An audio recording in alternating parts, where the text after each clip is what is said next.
That's big business. Hit town, but that's big pimpin'. My potential, that's infinite. Pin game insane. Make hits like King Griffin, a 10th inning. Ladies and gentlemen, welcome to episode 26 of the 10th Inning Podcast. As always, I'm Sean. He's Dan. And Dan, who's behind you today? Oh, Gold Bond. That's from Gold Bond. We got Julio Urias behind me today. This is the famous World Series win. This was the background to Chester's tank, the last year of his life. What a beautiful life he had, and what a beautiful moment this was. I am blessed enough to be able to see this in person. So I don't normally go with my favorite, but I got to show love to Julio because he's so underrated constantly. That's a beautiful, beautiful way to start this. Of course. He does it all with one eye, too, which is even more impressive. Zeke's calling me. Give me 1 second. He's texting me on the call. Zeke. Yeah, Dan, what's up? How's it going? How we doing, everybody? Welcome to the 10th Inning Podcast. Thanks for the gift, though. By the way, coming all this way to see me and bringing a free gift. It's not free, guys. Please support the pod. Please support the pod. Your favorite guest is on today. Speaking of Wichita, talk about starting pitchers. Sean, how do you feel about the situation that just transpired? It caught me totally off guard, but I love it. I absolutely love it. Yeah. I told Sean that he was not going to be on the podcast for 20 minutes and certainly didn't tell him I was in person with him. I can tell you that. I noticed you looking like around your room a little bit, and I was like, right. I don't know, what's he looking at, right. But it made my day. It made my day. He's obviously not in North Carolina, neither am I. We are both in Indiana right now. South Bend, Notre Dame. I'll have a YouTube video up on King Kurt's TV about this little mini vacation. Just know everything that could go wrong has. Missed my flight, 2.5-hour Uber ride, and Zeke's car just broke down. So we're gonna have a tough time going to the NCAA tournament tomorrow. But you'll hear all that and more on King Kurt's TV. So go ahead and follow that. Links right here down below. That's wonderful. I may too be going to an NCAA tournament game tomorrow. Oh, really? Very nice. Very nice. You see, and I was going to go upstate. No. Well, this is so much easier. It really would have been. Yeah, Providence, Richmond, and Buffalo. Oh, okay. Providence is my team, so, Yeah. It's the best they've done in a while. Richmond won, so you got a shot there. Yeah. 12 seed. All right. We'll see. Yeah. Well, today, folks, believe it or not, we have starting pitching. We're doing the top 15 instead of the top 10. Just because it's such an obvious deep position, we've done the math before. 30 times 5 times 30. I never get it right. 150, I think, something like that range. Instead of the typical 30 at each position. So you can't imagine how many people I've ranked. But if you're a friend of the pod, like a Javi Baez, Eduardo Escobar type character, you might have noticed that. Did the Just Miss Did that post today? Did it drop yet? I believe it did. It might have just dropped 7 minutes ago, to be frank. Yeah, I think it did. So you can see all of my Just Missed there before this comes out on Monday, obviously. It's coming out today for you, so it's been out for a while. You can check all the Just Missed there. So if there's someone I don't mention, now you can hear why I didn't mention them. That's all I got to say. I'm only giving my top 15 today, Sean. Not even one other blurb. So that means this episode will only be 3 hours instead of 4. That's correct. Beautiful. I also love how you guys keep disappearing and reappearing. It makes for a really interesting, unique setting. It's fantastic. We got the green today for St. Patty's, I guess. Hey, festive. I'm ready to get into it, Sean. I think. Yeah, I agree. Who wants to start us off here? Sean, I think it's you. I don't think it's a question, man. All right. For me, okay. So number 15. Remember, we're starting at 15. For those of you keeping track. For me is on the Miami Marlins, Sandy Alcantara. He's a guy who I've seen quite a bit. Being in the NL East. Obviously, thank God, wins and losses aren't valued the same weight that they used to be. because my God, it's not a good situation for him, but in that regard, but that really is not his fault. That's just he's pitched on some just miserable teams. But he's a guy 25 years old. I think he was part of the Marcelo Zuna trade, I believe, because he came up with St. Louis. And obviously he's on the Marlins now. I think he was part of that trade. I think it was a centerpiece. But a young, exciting arm for the Marlins. Last year, 33 starts, 3.19 ERA. Not bad at all. He does have a bit of a history of injuries. Nothing crazy, but with pitchers, you got to kind of watch out for that. But he's a guy who's kind of improved as time's gone on, and he's only been in the league essentially 5 years. Actually 4 years for the most part. But yeah, I just like I like his stuff. I think he's a good young arm, and I think that he's potentially going to help turn things around there in Miami. I like that. Yeah, I spoke about Alcantara, as I call him. Couldn't tell you what the right pronunciation is. On the video that comes out today on Friday on the Just Missed. He was somewhat close for me. I technically didn't rank him. His strikeout to walk ratio was just a little bit, again, you'll hear that in the Just Missed, kind of like how I discerned of objective, who I think is the best. He just doesn't strike out as many people as I'd like, and that leaves a lot of stuff up to chance for me. So he's in that Stroman / Max Fried, who both did not make it. They all seem like very similar pitchers, and that's not a bad thing. I think they're like a low one, but I don't think they're a high one. To be a high one, you got to be a top 15 pitcher, obviously. So I think he's in that between 15 and 30 range for me. Yeah. Well, I'll talk about Sandy in a bit, but I wasn't sure that he was going to make anybody's today, so I'm very, very happy to hear that. I think he's one of the brightest young stars in the game, and if he wasn't on the Marlins, he would be a lot more of a household name. But I'll go a bit more in depth in a bit here. Who wants to go second? You want to go second? You want me to go second? All right, let's see a podcast. Today, I can guarantee it. All right, today, 15. God, this is scary. I almost just went 1. I almost just gave my number 1. I forgot how we do things here. Might be a little shocking. Oh, might be a little shocking. But I'll tell you right now, we have Lance Lynn at 15 for me. Now, a lot of people might be like, well, Dan, you just gave the whole, he's a low 1 to Alcantara situation. Lance Lynn is certainly a workhorse, but I don't think of him as an ace. And that's a Brown statement out of everybody.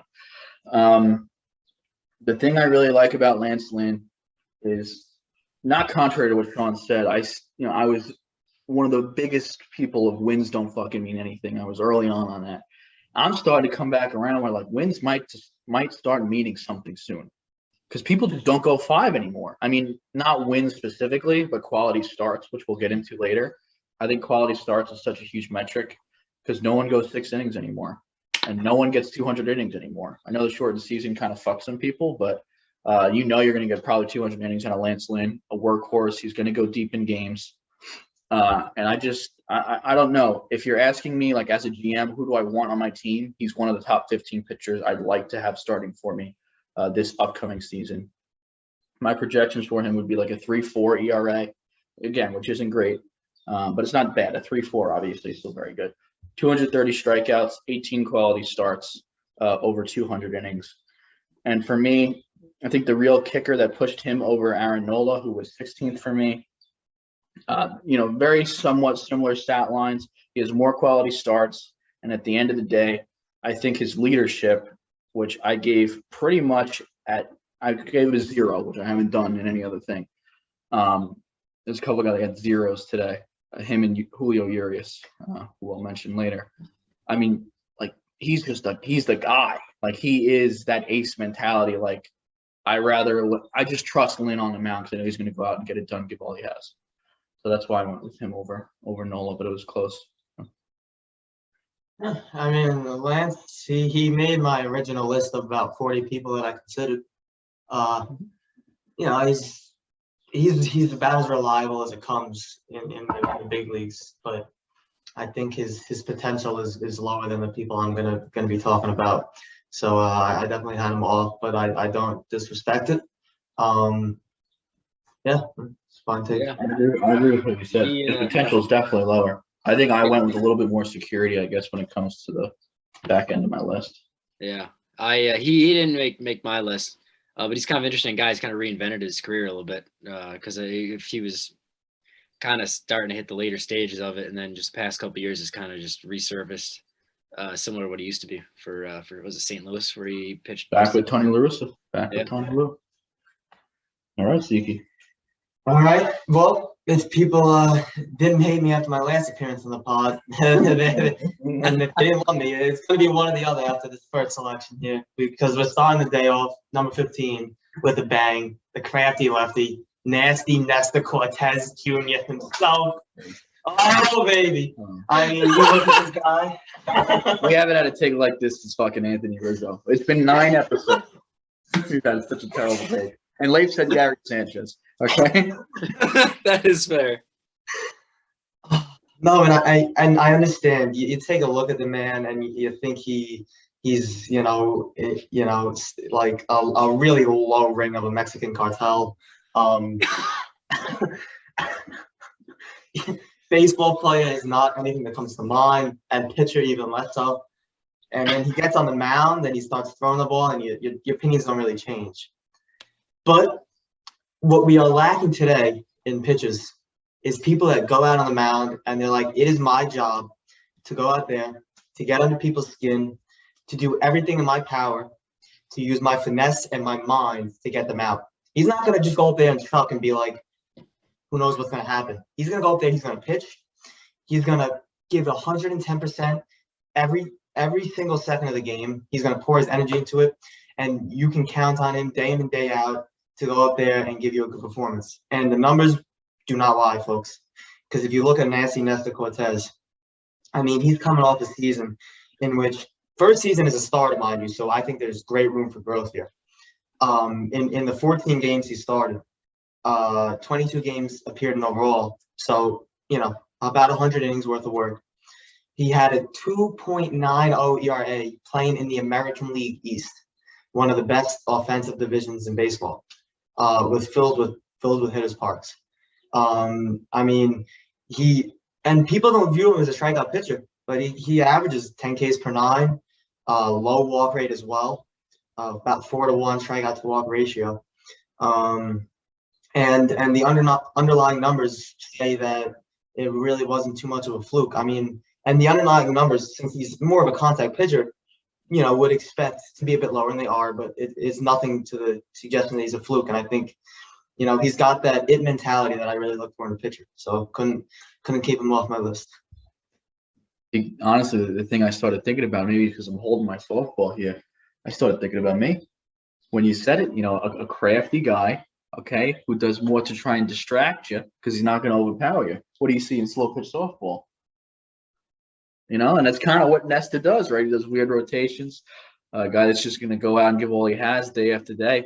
I mean, really, that's me. And if you're going to compare someone to me, I'll take Nestor comp. And it's just me that's doing it. No one else is doing it. And I think I'm a top 15 pitcher in the MLB. So for that reason, I'm with you.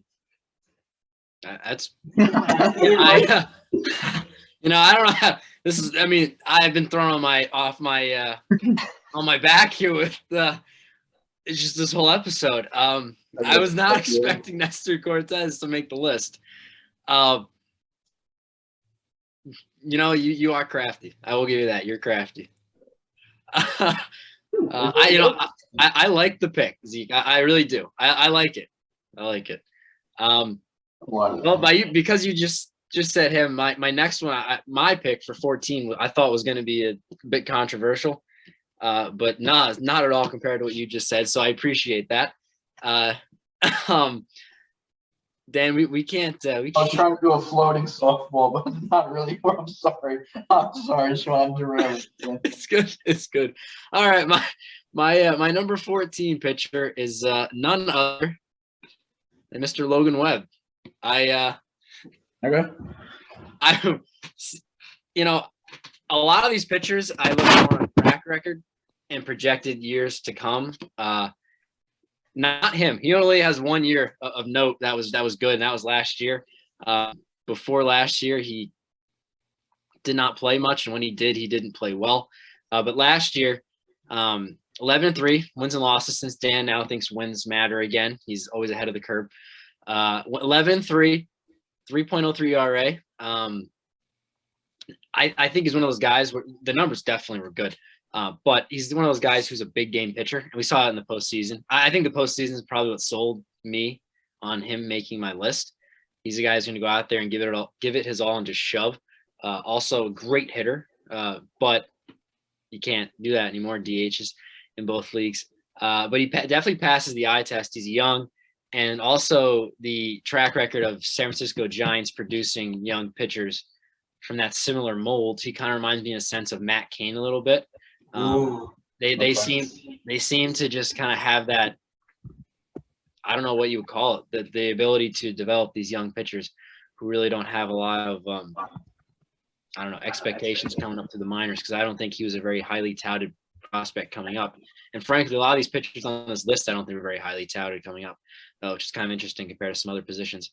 But yeah, Logan Webb, I think, is a guy. I think last year was a bit of a reach as far as something he could do again. The league will adjust to him. You know how that always comes around. Also, everybody on the Giants, I think, just had career years last year, and I don't think that's going to happen again in general across the board. But Logan Webb's a guy I'm interested in seeing him moving forward.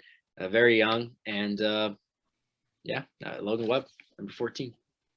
We acquired Red Hot this offseason from I was gonna say something, but I wanted you to bring it up. Really acquired. Brought him over to the squad. I liked what he looked like. I took a look at his off season as well. It looked like he was doing well, and I made the move. Obviously, I gave up a franchise player and Ozzie Albies to do so. But I think that just speaks to volumes how I feel about Logan Webb, and I will speak about him later today than I actually thought I would. Even bringing him in, I thought he was going to, be closer to 15 on this list like you had him, and I actually have him higher on this list than I thought I would. Yeah, if anything, your take might be controversial in the way that you didn't expect, based on I think where me and Dan are going to have him. Considering we're the two people that have had him in the Dynasty League, I guess that checks out. Yeah. I love your first two selections. Let me tell you, you might end up with my pitching staff is what you might get. Okay. Out of this list. Oh, it used to be because you said you don't have Webb. So you drafted from Zeke and then me. I wonder what team you're going to go to next. I guess it's back around to me now. Is that where I'm at? Okay. So we're going on the same wavelength here, guys. For number 14, another older guy. Again, this is just for this season, though, is how I do it.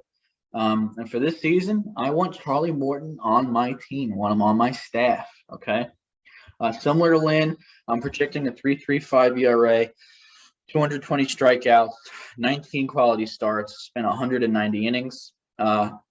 Again, he's a one for leadership for me. He's just one of those older guys that goes out and shoves. He broke his fibby and then kept pitching, right? That's fucking phenomenal. Batshit crazy.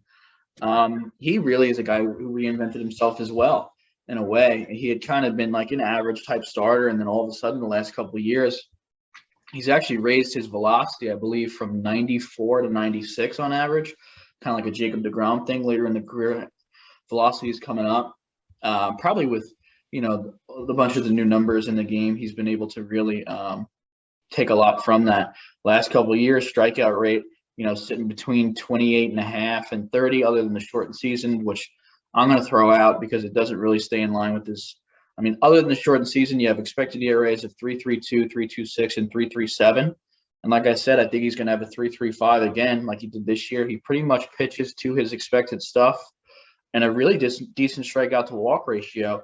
Walks just about 7.5%, and strikeout again closer to 29%. Can't do math in my head, but let's see what that equals, folks. Where am I? About 21%, which isn't bad. It's definitely not elite, but it's not awful. And if you're asking me who do I want on the mound, especially in a playoff situation, similar to Lynn, I want Charlie Morton. And lastly, in this compared to some of the guys who I guess have more potential, more stuff, he has had a lot more quality starts like Lynn than a lot of the other guys in that area. And I value that pretty heavily because I think going 6+ and with, limited run prevention, I rather around 3 to 3.5 going 6 than, 4 or 5 innings and only allowing 2, I guess. That's just my personal preference, especially when going into postseason. I've seen too many bullpens just get blown up and be destroyed. Charlie Morton, number 14 for me. I love that pick. He just missed out on my list, but he's one of those guys who's, as you said, just goes out there and takes the ball and just, whatever the team needs, he'll do. And outstanding curveball he's got too. Oh yeah. No one can hit it. And a winner. He's always on good teams too, which isn't by coincidence. Yeah, Uncle Charlie. I'll be talking about him in a little bit here, but he's going to be one of the many examples of those Houston pitching staff. They turn people's careers around. They develop pitches like nobody else. Let me tell you.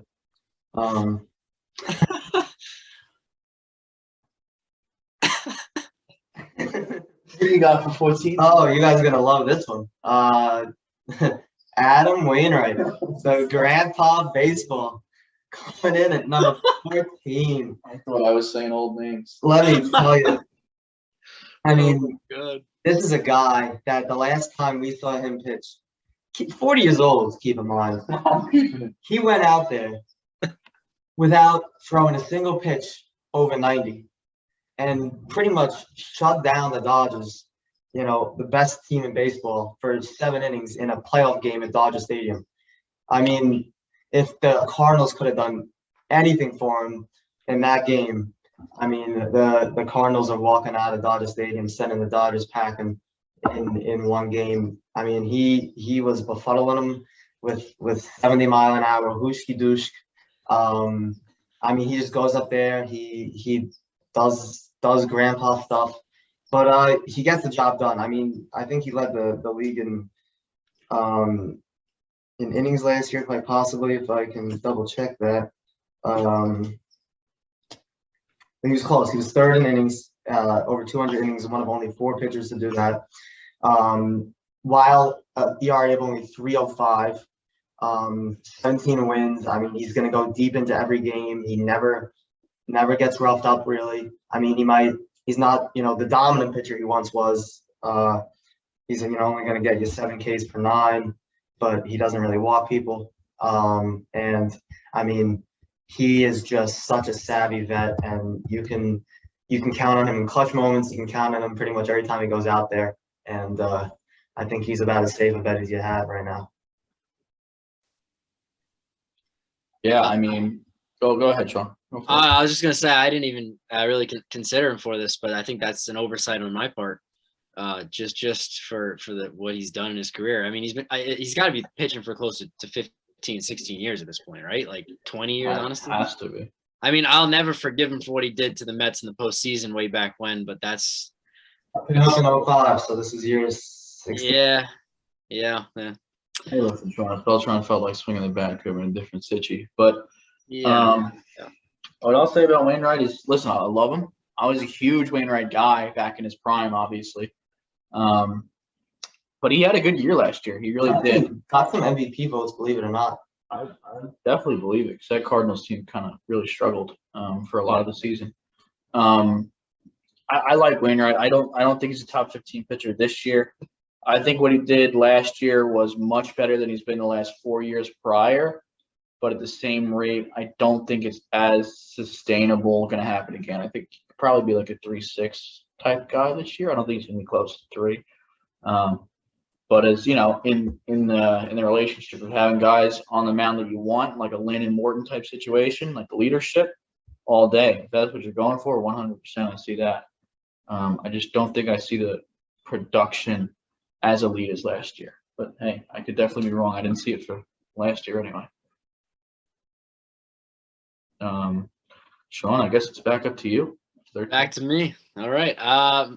13, right? Yeah, 13. 13 for me, I have Lucas Giolito. Okay.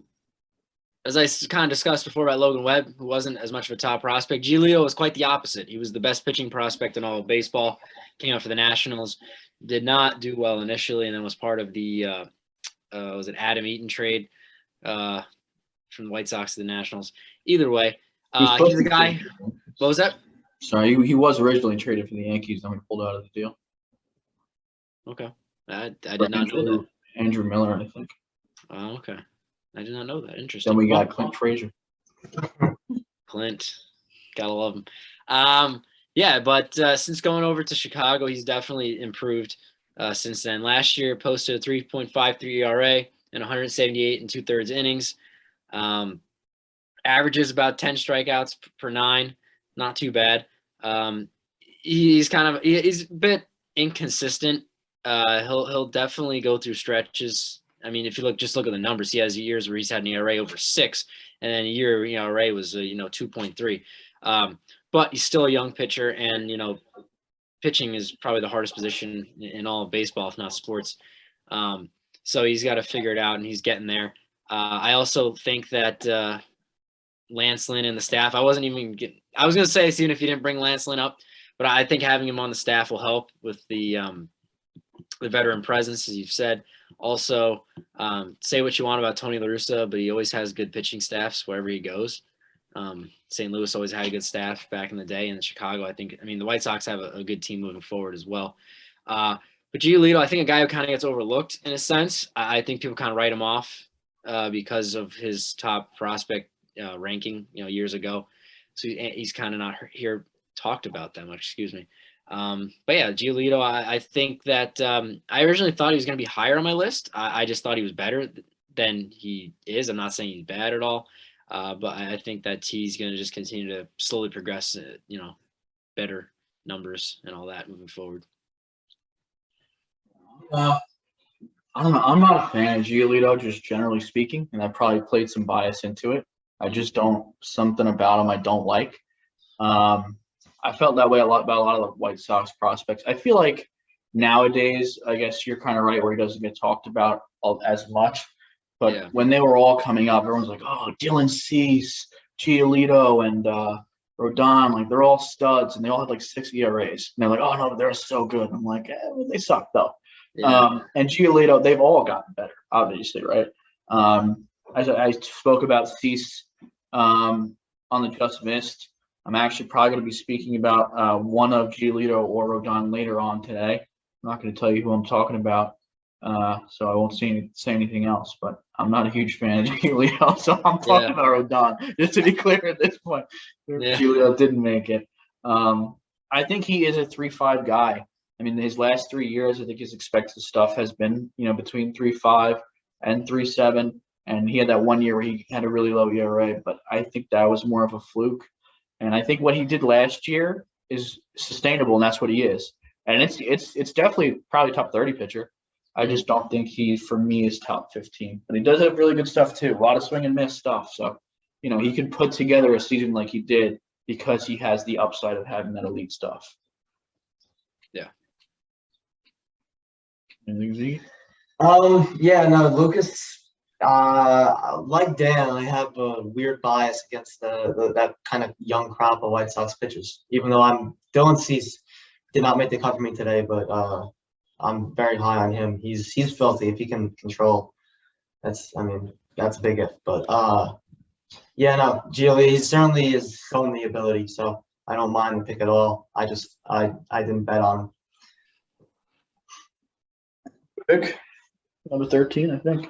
Yeah, so we're gonna go back to a guy that honestly I think should very well be higher if he wasn't stuck playing for the Marlins. But back to my old friend Sandy Alcantara.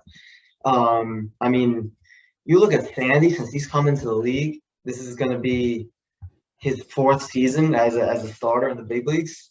And I mean, his ERA has been in the low to mid 3s every season. He's given you the 2 fall seasons he's had. He's given you 197 innings and 205 innings. I mean, he's going to give you about a K per inning. 4-to-1 strikeout to walk ratio. He's going to throw strikes. He's going to be efficient and work deep into games. He actually, in terms of quality starts, he was third in baseball in quality starts last year. 23 quality starts and 33 games started. I mean, and if you can give a quality start, like the stat doesn't deceive. It's a quality start, and it's not many pitchers are doing that nowadays.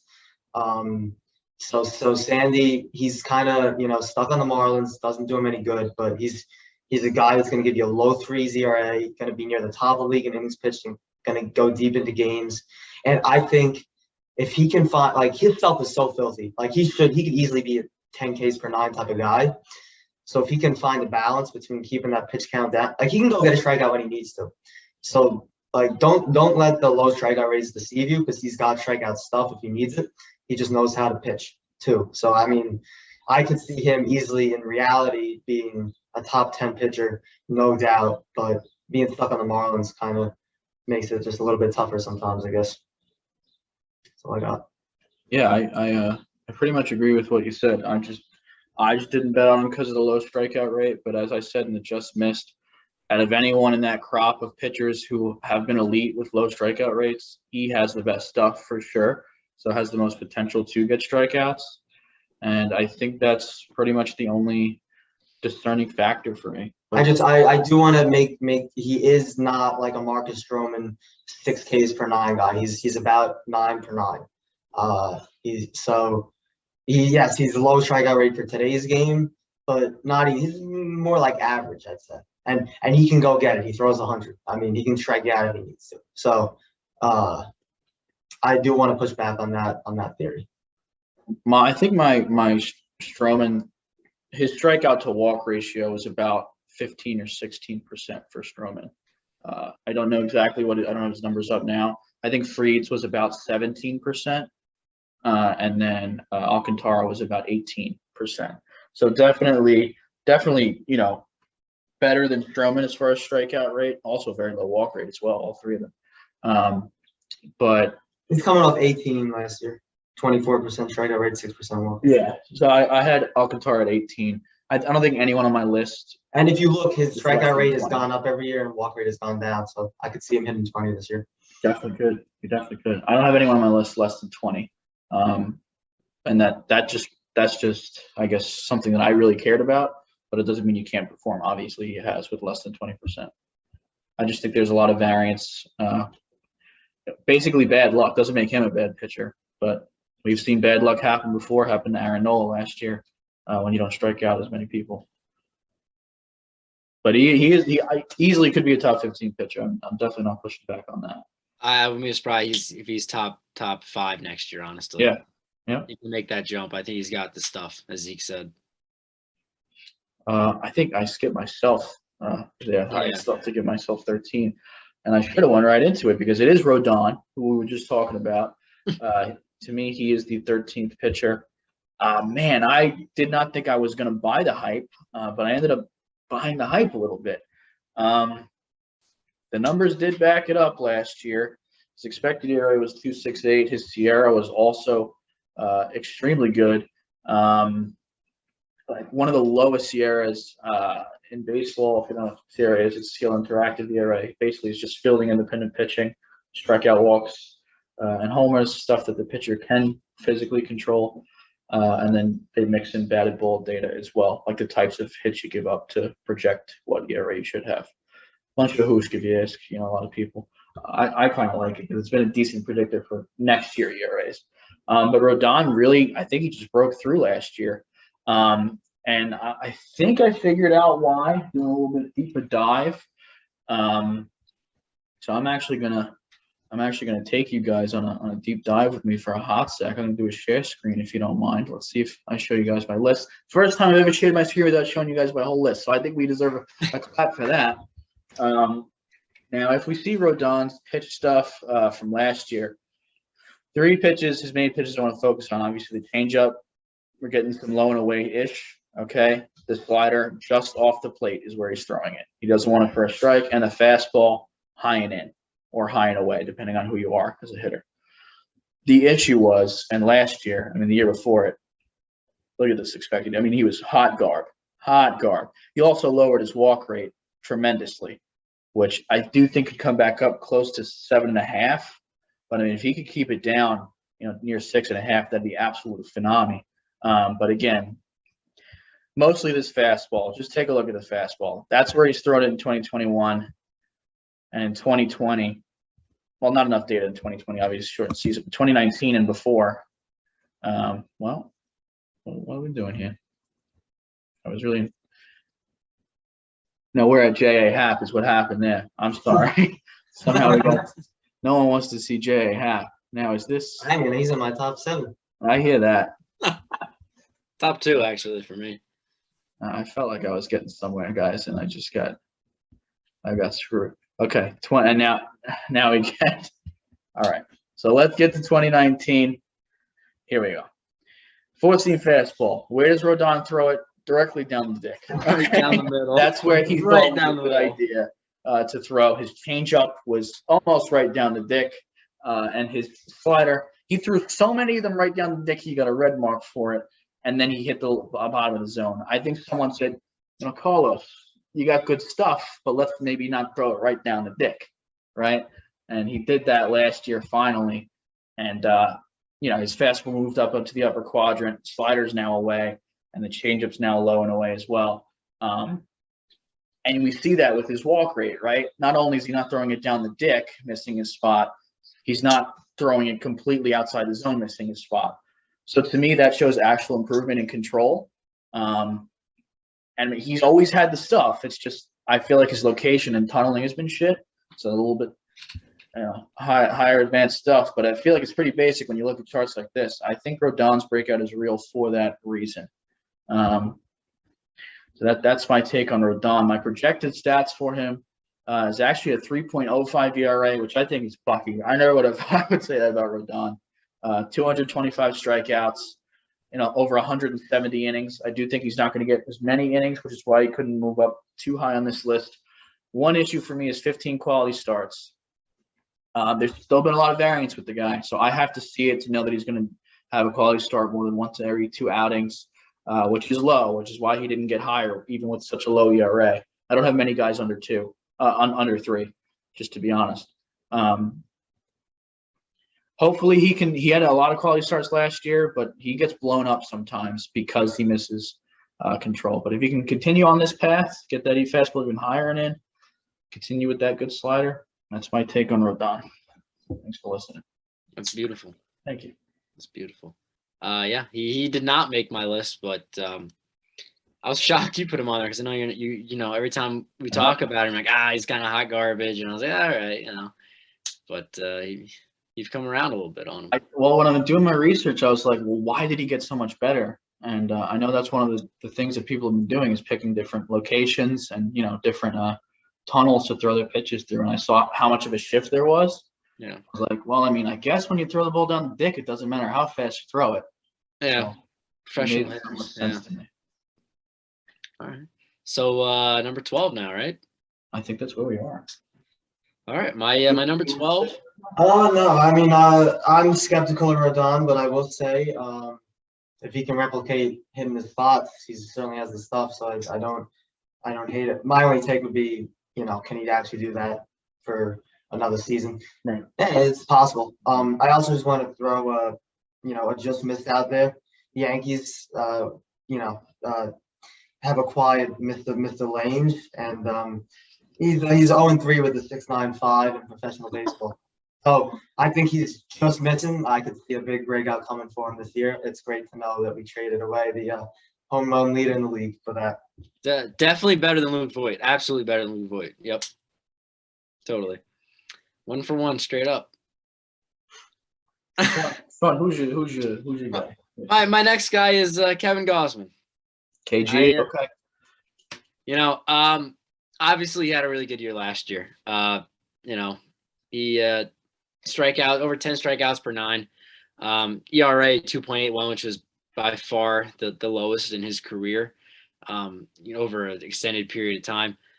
192 innings. He basically was the ace of the Giants last year. He's been in the league for a while too, which is crazy to think about because I swear I remember when he was pitching for for the Orioles back when they were actually, respectable.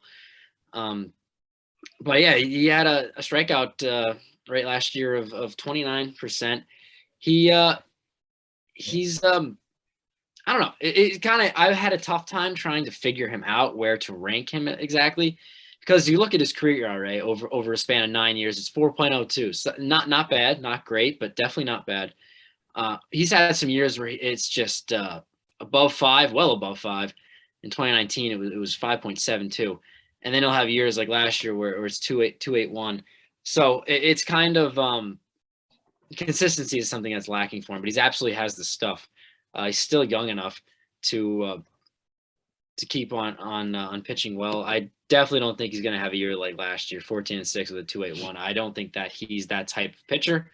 Again, going back to the San Francisco Giants, everybody on that team seemed to have a career year last year. Everything kind of went right for them. I don't think it's going to go quite the same for him now. He's up in Toronto, so I don't know how that's going to play out as well, because he's going to be in the AL East, and well, that's probably the toughest division to pitch in baseball. I mean, when he was in the AL East with Baltimore, he didn't exactly have great numbers, given that was 5-6 years ago at this point. But it's going to be a tough adjustment. I'm not saying the NL West was poor by any measure last year, but either way, I think that he's gonna come down to earth a little bit. But I think he's definitely top 15 pitcher in my opinion. Yeah, no, I'm skeptical of Gossman. I'm skeptical of really a lot of what the Giants did last year.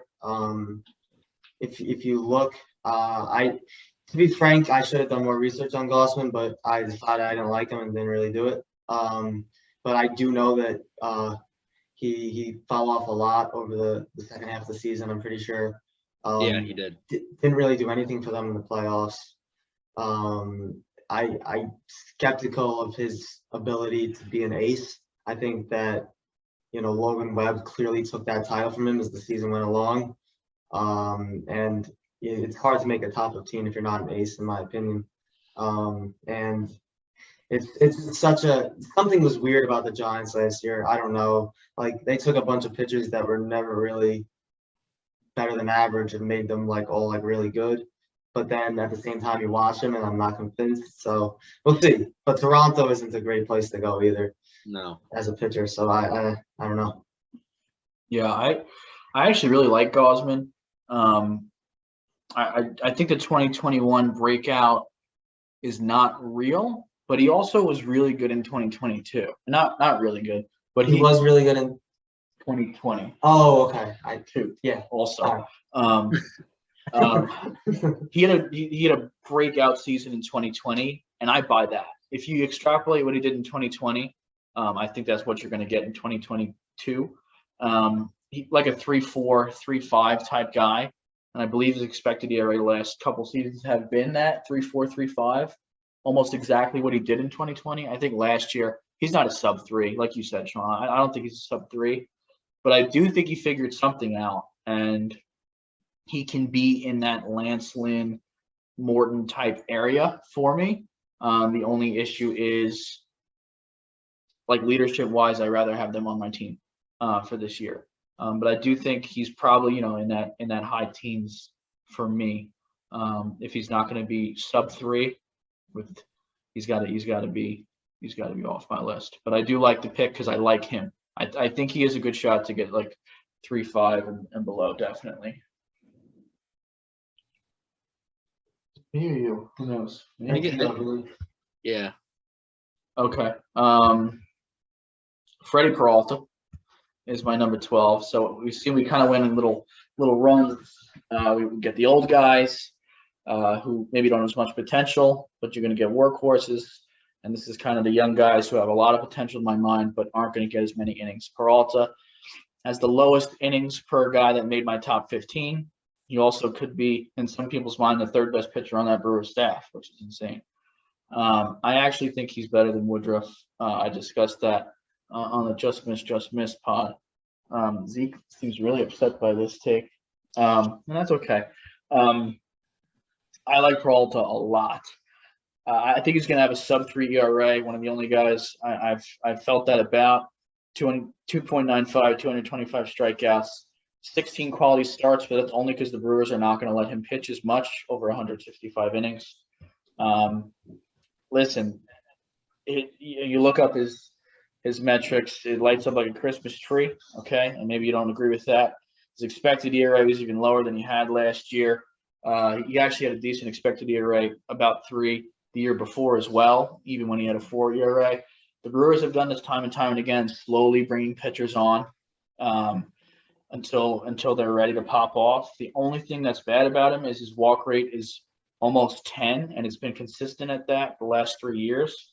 But his strikeout rate, I mean, the last 3 years has been 30, 37.6, and 33.6. This guy has filthy, filthy stuff. And I don't think the numbers lie. I think he's sub 2 this year. I just don't think he's going to get enough innings. If he was a 200 inning guy, I think he could be easy top 5 for me, especially with the strikeout rate, which I project to be pretty close to between 32 and 34%. I'm a big Freddie Peralta guy this year. I think he's going to have a pretty fantastic year, especially if they let him go. Yeah. I'm sorry. I saw your list, and Oh, you didn't? It wasn't Freddie? I'm having trouble processing. Okay. Freddie, yeah. Did you say sub 2 ERA or? No, sub 3. I'm sorry. Okay. All right. Sub I was gonna say. 2.95. Because if you're projecting a sub 2, I don't know how you have it. Yeah. But God bless.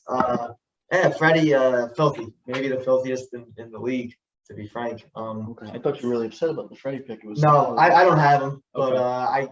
the Brewers, just the way they handle their starters, I don't appreciate it. I don't trust them.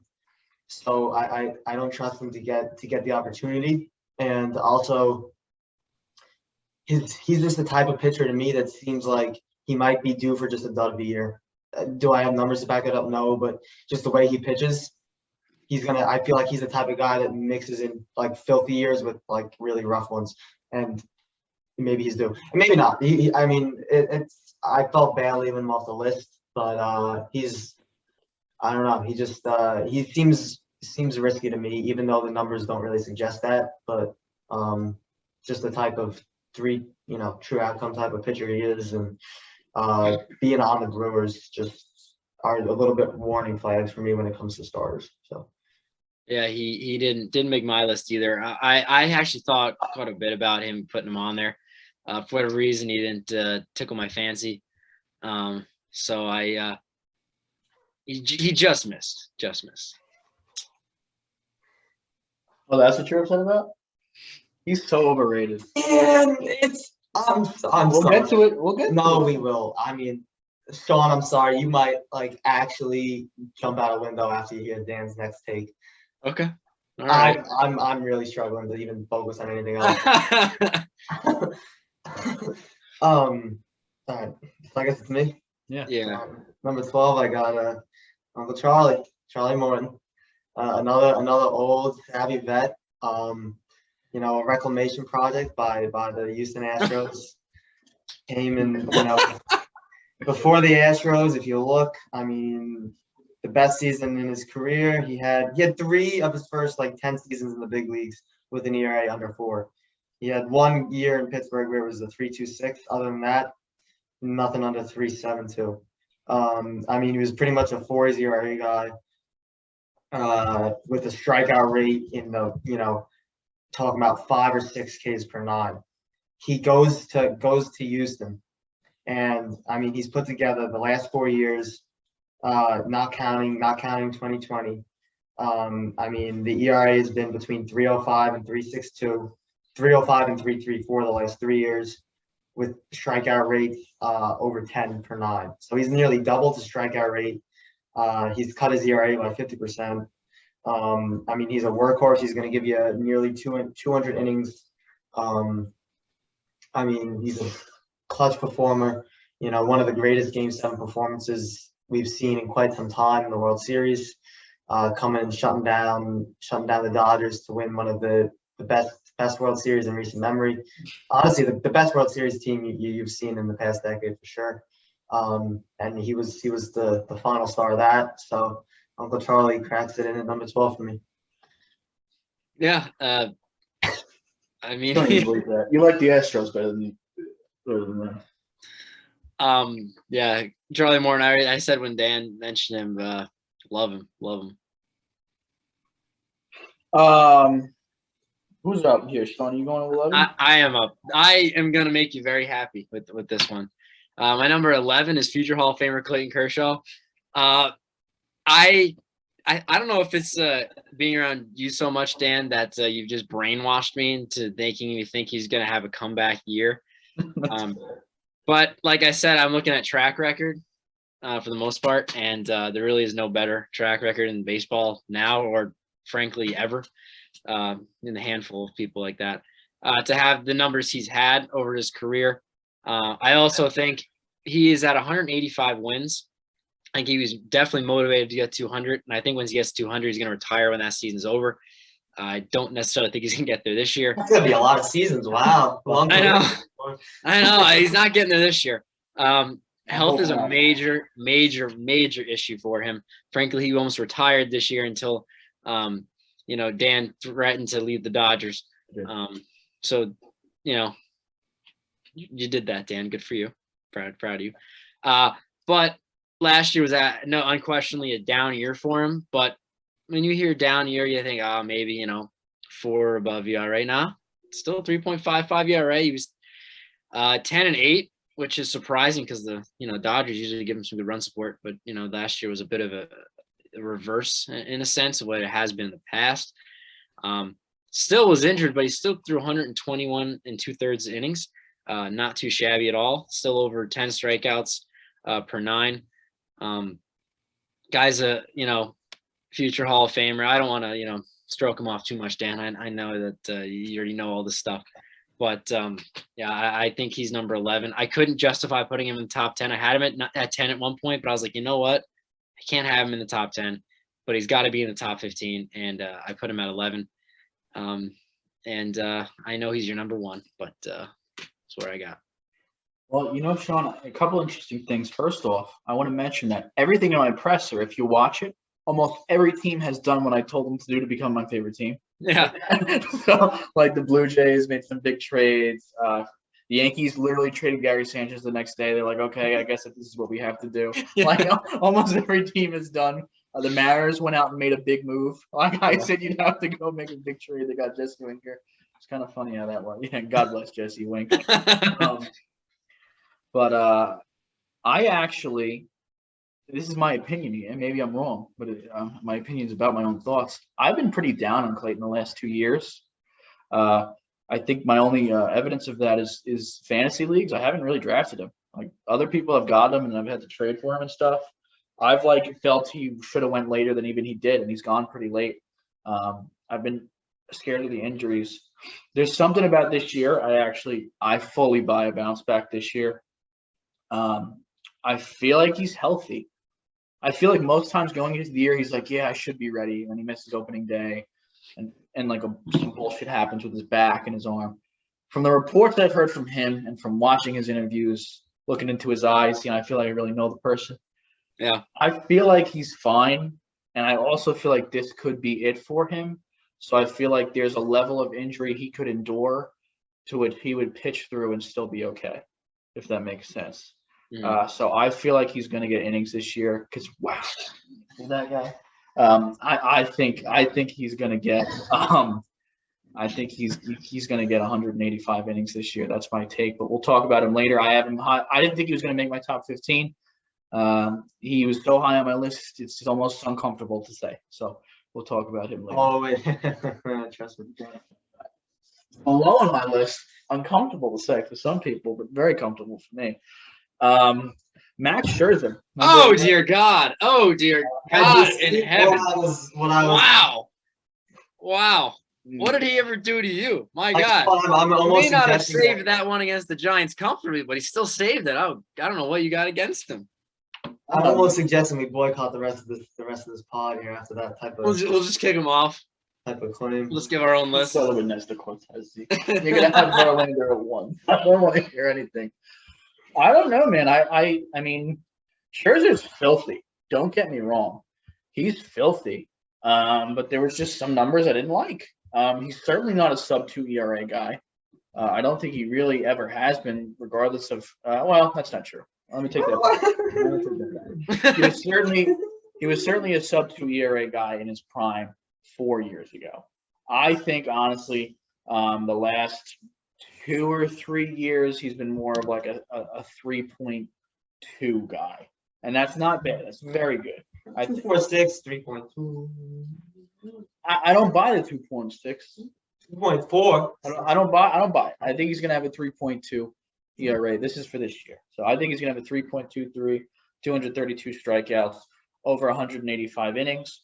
I'm a little bit concerned, and honestly, I guess there's some bias because I'm a Dodgers fan, but there's 2 reasons that I didn't like him. Number one, the bias from being a Dodgers fan. He just straight up said, "I don't want to pitch." Mr. Dead Arm here, middle of the playoffs, kind of cost us the World Series, in my opinion, because he was being a little bitch. I always saw Scherzer as probably a 0 in that leadership category, shoved, went out as much as you wanted. And I don't know. I didn't experience that with the Dodgers. He wasn't going as deep in games. He had very good games for us. It's like once every 2 days for them. Zeke, not in the playoffs. He did not do well in the playoffs, and he seemed uninterested to win in the playoffs, which I didn't like. And maybe it was just something in that on that team, and he'll be different with the Mets. I didn't love it. Well, And he didn't look good at the end of the season. So, I mean, when you finish the year saying you can't pitch because your arm hurts, I'm not going to be too high on you coming into next year, unfortunately. And the other thing that is more objective that I couldn't rank him higher is he is the highest pitcher on my list with the lowest quality starts, to be frank with you.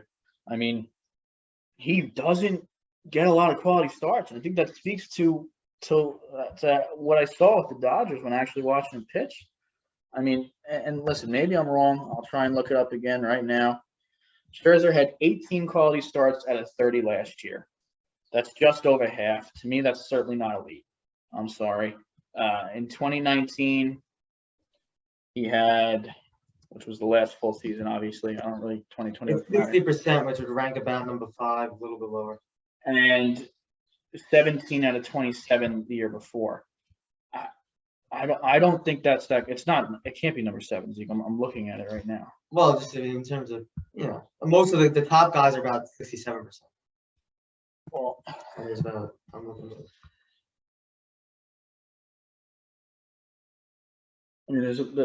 I mean, the top 13. He's 13th in quality starts just for last year. Well, yeah, but you had a little bit less starts than some of the guys that had him, like a Charlie Morton or Frankie Montas. He had 2 less games started, yeah, but they also had 2 more quality starts. That's a similar range. Yeah. I didn't have Montas on it either. I just, as far as like elite pitchers, I mean, his strikeout to walk ratio is insane, like 27.5%. He doesn't walk anyone, and he strikes out every single person, which I love. I'm just a little bit concerned this year. I don't think he's going to have the innings. Again, only 185 I'm projecting for him this year, which is lower than most people, if not everyone, except probably Clayton coming up on my list. And I don't know. I think he has a down year. Maybe I'm just burned from what he did in the playoffs. I'm not high on Scherzer this year. Fair enough. I guess, if you just want to, throw all of his accomplishments to the side and what he can do. But I'll He's speak also on fucking 37 years old. I mean, I'll talk about him later. I'll talk about it later.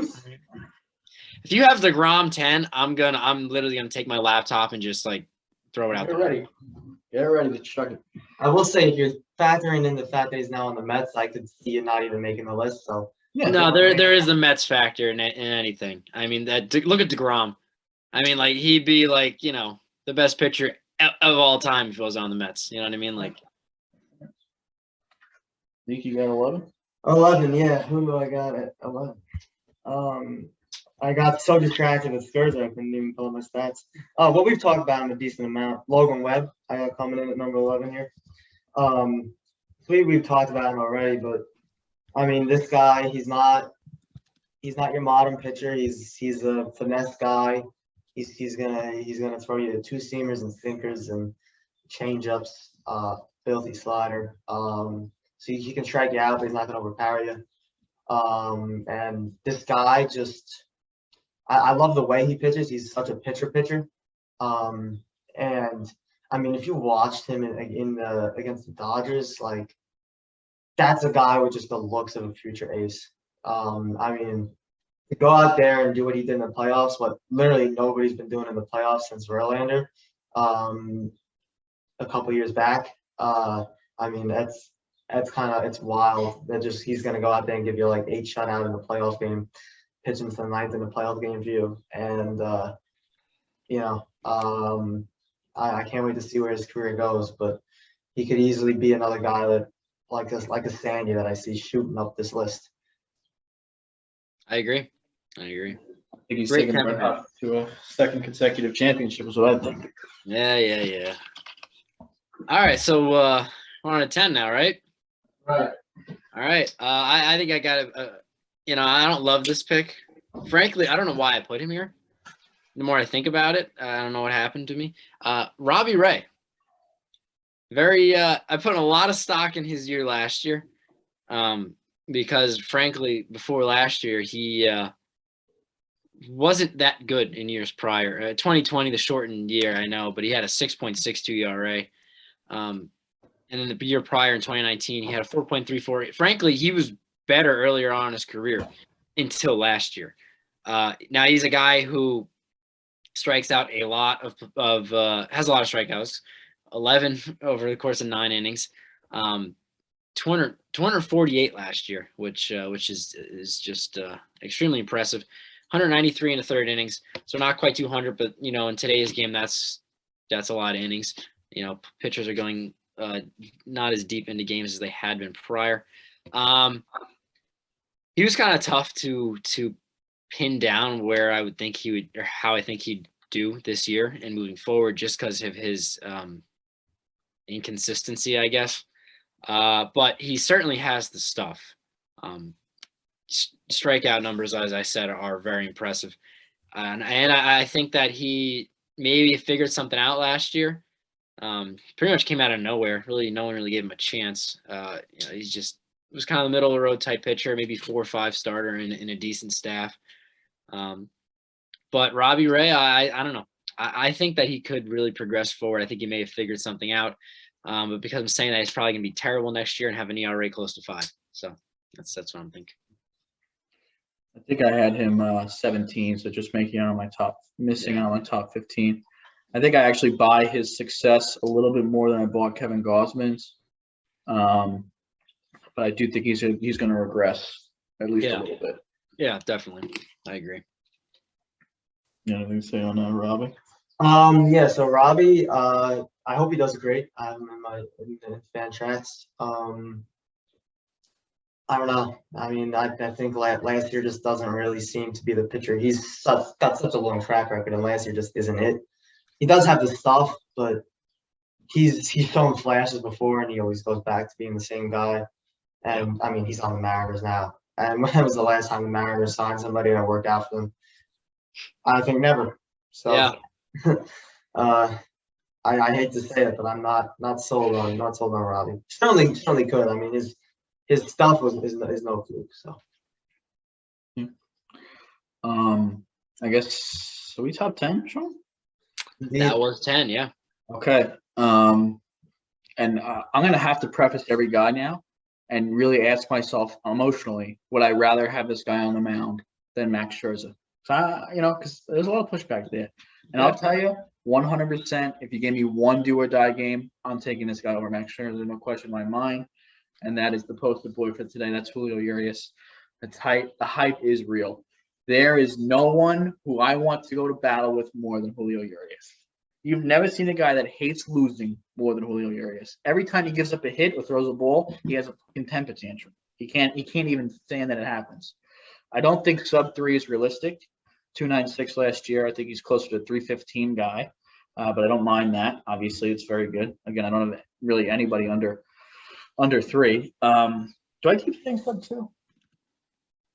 this time you did not, but you have been saying it quite a bit. If I'm saying sub 2, I mean sub 3. So I'm sorry. I think he's going to have, again, he's not a crazy high strikeout rate guy, but doesn't walk a lot of people as well. 315 ERA, 210 strikeouts, 18 quality starts. He just goes out there for 6th inning and gives up 3 runs every time. He's a quality start guy. 200 innings. One of the only pitchers this year I think can do it. He finally let him go. He's been an ace. He's been an ace in the making for literally 5 seasons since he's 19 years old. If the Dodgers would have ever just let him start. He had 187, I believe, last year. So I think he easily gets to 200 this year. And again, even for his young age, I think the leadership is off the charts.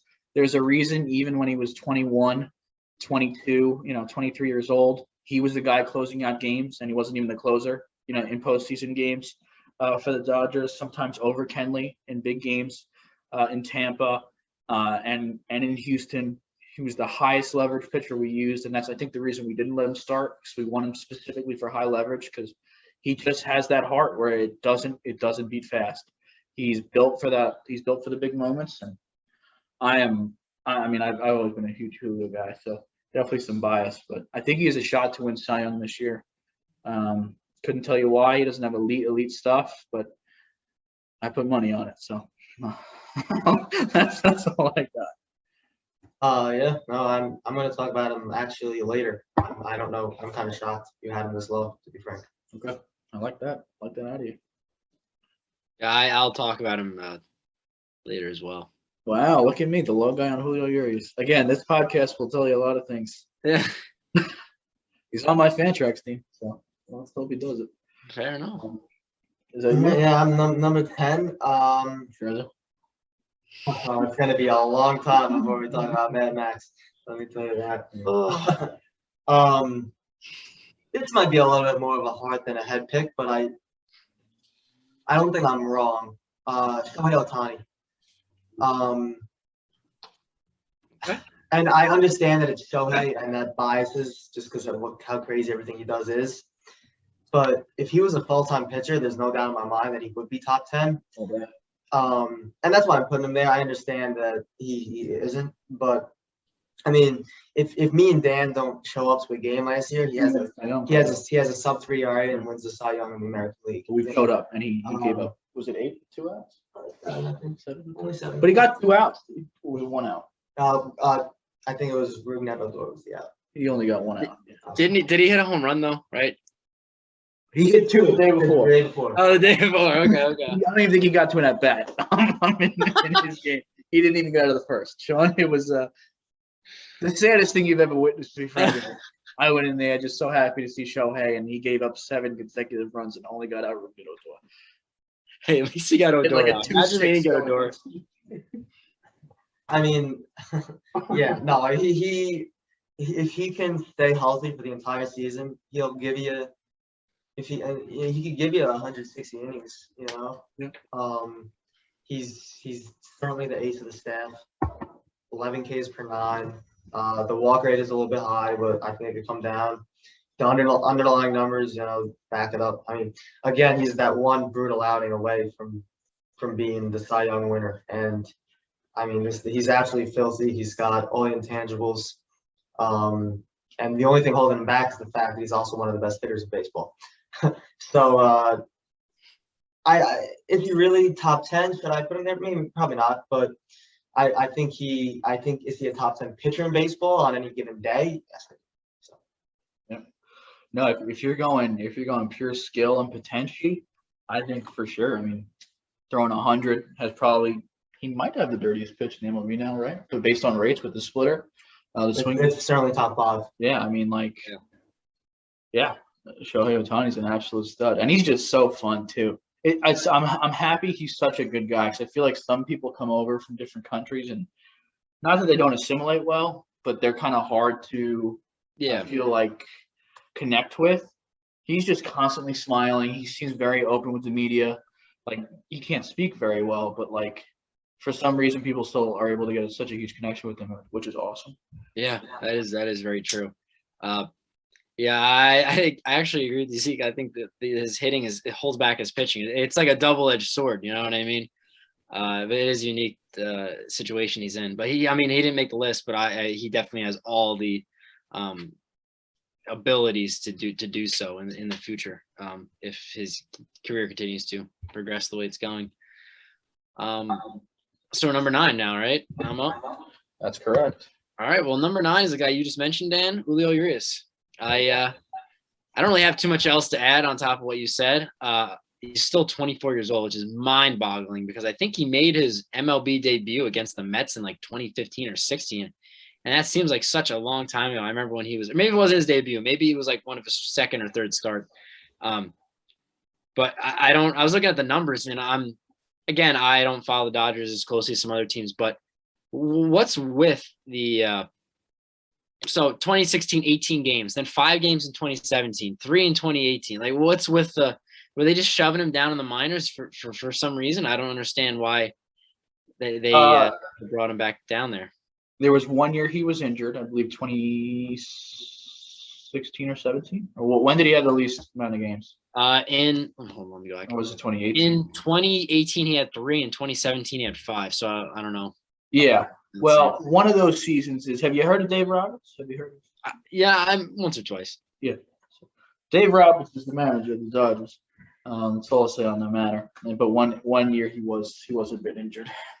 And the year, if you look at either 27 or 2018, the year he was injured or held down in the minors, he pitched the most innings for the Dodgers in the postseason the entire year. Least innings in the regular season, most in the postseason. I think they literally just might have saved him for the high leverage. Just because of grades. That's wild, yeah. But God bless. Was that all you had to say about who? Yeah, I didn't have too much else to add. No, God bless. God bless your soul, Sean. You want me to go second here?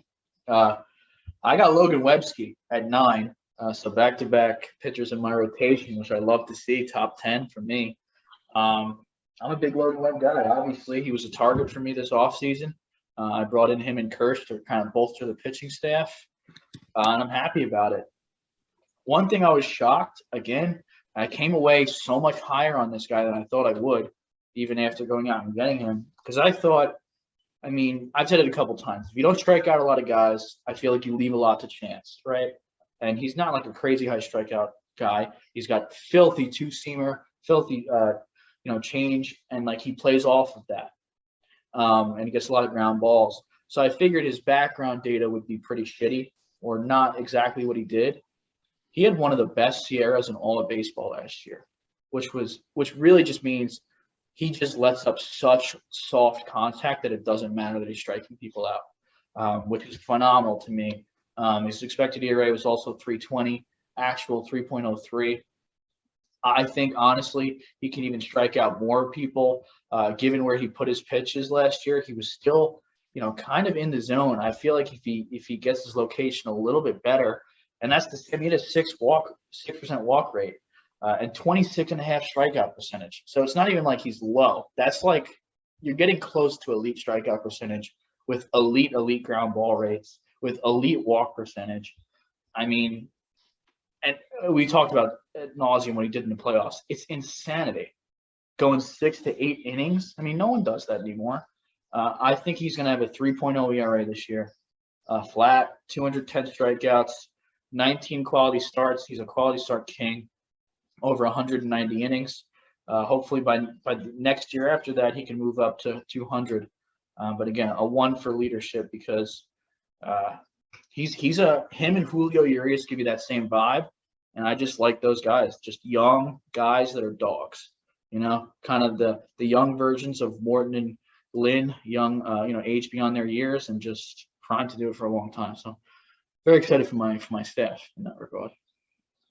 Got a lot of promise moving forward. A lot of promise. A lot of it. All right, at number 9, I got Brandon Woodruff. Rough let me tell you. So it was between him and Freddie for the second member of the Brewers I was going to include. And, I think Brandon's got a good argument that he's, kind of almost the ace of the staff. I know Corbin probably is the best pitcher on the staff, but, Brandon he's a bit of a workhorse type guy. I think he's going to give you close to 200 innings. He's elite in all the underlying statistics. He gets weak contact, high strikeout rate, low walk rate. We're talking 29%, 6%. His ERA has dropped every year, starting in the mid 3s and going to the mid 2s last year. He's still improving. coming really into his prime now, I think. And he's like the one guy in the Brewers that I trust is going to stay healthy and go out and give you a quality start pretty regularly. So yeah, that's what I got at 9. It's homers off Kirsch. Yeah, I remember that postseason. Who doesn't? What pitcher doesn't? Almost no hitters do it, but almost exclusively all pitchers do. So. And Woodruff. God bless. That's a lot more than that, unfortunately. Yeah, But I no. think Syndergaard did it once. I think actually. On any, you could name a lot of pitchers. Yeah, again, Yeah. It's Yeah. He just does. He basically does what Rodon did in 2019. He just goes right down the dick, and they. Well, he does what they did for Jeter on his last game, right? Where they. Oh, they just grew it. They just grew it. Like Wainwright right down the middle and let him, Wainwright did the same thing in his last All-Star game. Just. We don't need to slander Derek Jeter here. I'm not a big Jeter That's guy. unnecessary. Speaking of guy, Sean, I'm going to cut you off. I think I'm. No, shut your first. mouth. I'm going to go first. Nobody needs to hear what you're about to say. I'm going to slander somebody. I'm not going to slander him. I honestly wish I thought he was not going to be my top 15. Are you about to slander Brandon Woodruff? No. Okay. I'm about to not, in my opinion, not slander Justin Verlander, who is my number. What is his best pitcher? 8 of the generation, Zeke, but not. Man, it doesn't mean this year. All right. I think Verlander is the 8th best pitcher this year, and that's saying something. And the man just certainly did not pitch last year. I think because of his age, similar to Kershaw, they're not going to be. They're just going to let him go. I mean, it's Justin Verlander. He's not a guy that you're worried about. Injury, working him back. If he gets injured, it's done. I mean, he's 45. That's 6 more seasons. Well, then I'd probably have him lower on my list, to be frank with you.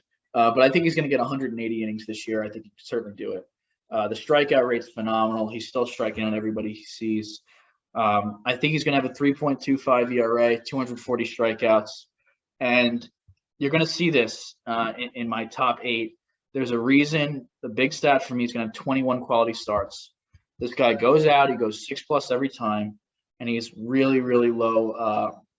He's good run prevention is what I'm trying to say.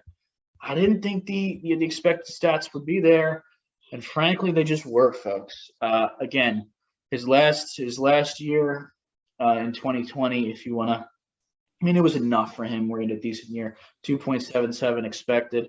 I do think, like I'm saying, 3.25. I think the Sierra is more in line with that, as well as I have to give at least 0.20 for injury. I'm a little bit more. I have to see it post-injury to be able to predict sub-2. I think that's ridiculous. Sub-3. Even though Verlander, I would have actually seen your talking about sub-2. But he strikes at everybody, even though he's coming back at 37, 38. I'm a big fan of Verlander. He gets that's the difference between Verlander and Scherzer.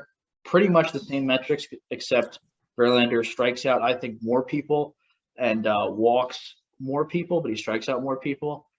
I think Verlander just throws more quality starts. So I'd rather have Verlander on the mound in the big game, and Webb and Urias. So for me, I'm 3 for 3 with who I'd rather have on the mound than Scherzer. So I have a question. Well, first off, Verlander didn't make my list because of the injury, but you'd rather have Verlander hasn't pitched in a year on the mound for Game 7 than Max Scherzer. You're gonna talk about how you wouldn't want Verlander on the mound, but no comments about Julio or Logan. Sean, you're getting me a little bit upset. Julio and Logan, no question. Verlander, honestly, no question. Last time I saw Scherzer on the mound in the playoffs, he said, "I don't want to pitch." Well, because he was injured. Yeah. He was injured. What do you want him to go out there and throw some fucking? Figure it out. Starts in 3 games. Figure it out. You wanted to throw some meatballs up there because he can't feel his arm, like at 70 miles an hour, and they're just gonna. He never came back either. Well, yeah, because his arm was still hurting. It's gonna be dead this year, all year too. What are you gonna do when he has a 7 year? Well, he's been throwing just fine so far in spring training. No issues. Well, he had the ready whole for the offseason. second week him to say, "Oh, my arm's not feeling so good, coach. I think I'm just gonna take the rest of the year off and get paid." Well, if he can't throw, I'm not His going to let quality starts have never been at the level of Verlander. All right. Or Urias. I'm with you on Verlander all day. Let me tell you. So I haven't said someone thus far that I think is worth. I feel like it's good that I should say mine right now before we really get off the rails. Yeah. Brandon Woodruff, how it is my number. What are we 9 right now? 8. 9, right? 8. Brandon Woodruff is number 8. Zeke did a hell of a job covering him before. I love guys who kind of work their way up. You know, he came up and he never had bad years, but he's definitely improved to having a mid-2 ERA last year, and somehow had a 9-10 record on a team that won their division and went to the playoffs, which is just bizarre for to have a losing record. But wins and losses don't matter again. I don't have too much else to add. I'm looking forward to seeing what he can do in the future. And the Brewers are a team to really watch out for. They got a good staff right there. They do. Yeah, I'm going to comment now just so I feel bad. First off, I do like Brandon Woodruff. I don't want to say that I don't. Did he not make your list? No. How? He's 18th on my list. Okay. What is your not to what you're going to say, but what was your sticking point? What do you said? No, I don't think he's worthy. I'm just curious. So there was two things. The first thing is I think that win-loss record, not that it indicates anything specifically about wins and losses. Yeah. I think the reason he had such little wins is his quality starts was pretty low compared to some of the other guys who are like ace type material. And that kind of held me back on him. He was closer to 50% than I would like on that. As well as his expected stuff. He had like a 2.5 last year, but his expected ERA was 3.27, which I think is much more in line with what he is. I think he's a 3.2, 3.3 guy. I mean, he's basically had the same. He had a 2.88 expected ERA in 2020, but it's also a short season. He's had basically a between a 3.2 and a 3.5 expected ERA other than that. And I like him a lot. I do think he's improving as well. His SIERA also is closer to 3.5. I think he's a 3.25 guy with decent strikeout rates, but the only difference was really the quality starts was not as high as a lot of the other guys I'm going to have in my top 10. They all have, between 19 and 20 plus quality starts per 30, which is, insane rates, and he just was not there for me. But I do like him. I do think he's very close to top 15. And I don't even think he could. I don't think having him 9 is crazy. I think he could definitely have a top 10. He could win Cy Young. Like anyone close to this range could fuck around and win Cy Young all day. So I don't think it's insane to have him anywhere. Yeah, I agree. All right, yeah, number 8, I got Shane Bieber. I wanted to leave him off the list. That was too bold of a take for me, but I do think 2020 was not who he is. Shoes are better than Bieber. I don't think 2020 is even really close to who he is. It doesn't really. He's never been a sub-3 guy his other 2 full seasons. And he really 2.5 seasons really. And none of the underlying numbers have ever been as good. I mean, he's going to strike out a ton of guys. His walk rate has been climbing. Actually, the last couple of years, a little bit concerningly. I think he's probably a low 3s guy with. He's going to have some absolutely filthy games. I'm not convinced he's going to be able to stay healthy and consistent the entire season. I mean, obviously he's a super talented guy, but I think he's a bit overrated. Still having the number 8. I'll talk about him a little bit later. Yeah, I will as well. Sean, I guess that's going up to you now with 7. Number 7. Number 7 for me is another Brewer, Corbin Burns. Had a really good year last year. Interesting kind of way his career has gone. He was a hold on, just 1 second. Relief pitcher, sorry.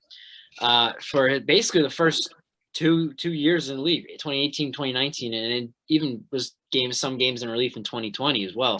Last year was a full-time starter and just absolutely shoved. 2.43 ERA, strikeout, almost 13 strikeouts per 9 innings, which is just great. Again, he's with that talented staff over there in Milwaukee. I don't know how much he can sustain this moving forward as a starter because, like I said, he just kind of transitioned. But last year it couldn't have been any better to transition. I do think there's regression there just because I don't know. I mean, there's not enough to really tell what he's got as far as length and his talent. it's there. But Corbin Burns really kind of took the league by storm last year, winning the Cy Young. It's what's basically holding me back is from ranking him higher up the list is just the names ahead of him. Like, not to steal your saying there, Dan, but there's people I'd rather have on my team on the mound, who I have more trust in, I guess you could say, who are ahead of him. But he certainly put everybody on notice with his year last year, and he's still young at 26 years old. I assume he'll be age 27 season this year. Yeah, Corbin Burns. Innings are a little bit. He doesn't go too deep into games, but that's something that maybe he'll build on as he has more years as a starter instead of just a relief arm. So looking at my list, we have finally hit someone that in a one-game scenario, I would take Scherzer over, but I still think over a full season, I would rather this guy, and that's Zach Wheeler. I'm buying the breakout a little bit, which was crazy. Never been a Zach Wheeler guy ever in my entire life. He's a max respect. He's been like a 3-5 guy his whole career. Last year he broke out, and the numbers kind of backed it up. I think one thing he did to really fix it is he took his best pitch and he threw it more, which you've been seeing with a lot of guys who've improved their stuff. He's a really good slider, and it was thrown like between 18% or so the last couple of years. He bumped it up to 26 or 27%, which is a pretty decent rise, and lowered his sinker, which was they kind of swapped places. And I think that led to a lot of success. A lot of people sliders have been like the pitch to go to of late to get a lot more success. 3.15 ERA, 230 strikeouts with 19 quality starts is what I'm projecting for this year. Over 210 innings. And that's what got him over a lot of people, is that 210 inning mark. I mean, this guy was the horse last year and has kind of been the horse the last couple of years, right? I mean, not a lot of guys have thrown more innings than Zach Wheeler the last really 4 years. He's been pretty consistently between 180 and 200. That just doesn't happen anymore. And I'm really valuing innings pitched at this point. And he also had a decent amount of quality starts, 5th in the league at 20 over 32 starts with a 2.78. Again, I think he's going to be over 3 this year. But 213 innings pitched last year. He was the leader, right? He did the most innings? Yeah, I believe so. Yeah. By about 7 or so, 6 or so over Walker Buehler. And Wainwright. And then Alcantara, and then Robbie Ray and Kevin Gausman if you want to round out the top 6 for some fun reason. But yeah, I just like he's going to go out and shove. He's going to give you a lot of innings. I think at a low 3 ERA, and I like that. I'm more confident in him over a full season than Scherzer. I'm predicting basically almost 25 more innings, which to me makes up the difference between stuff.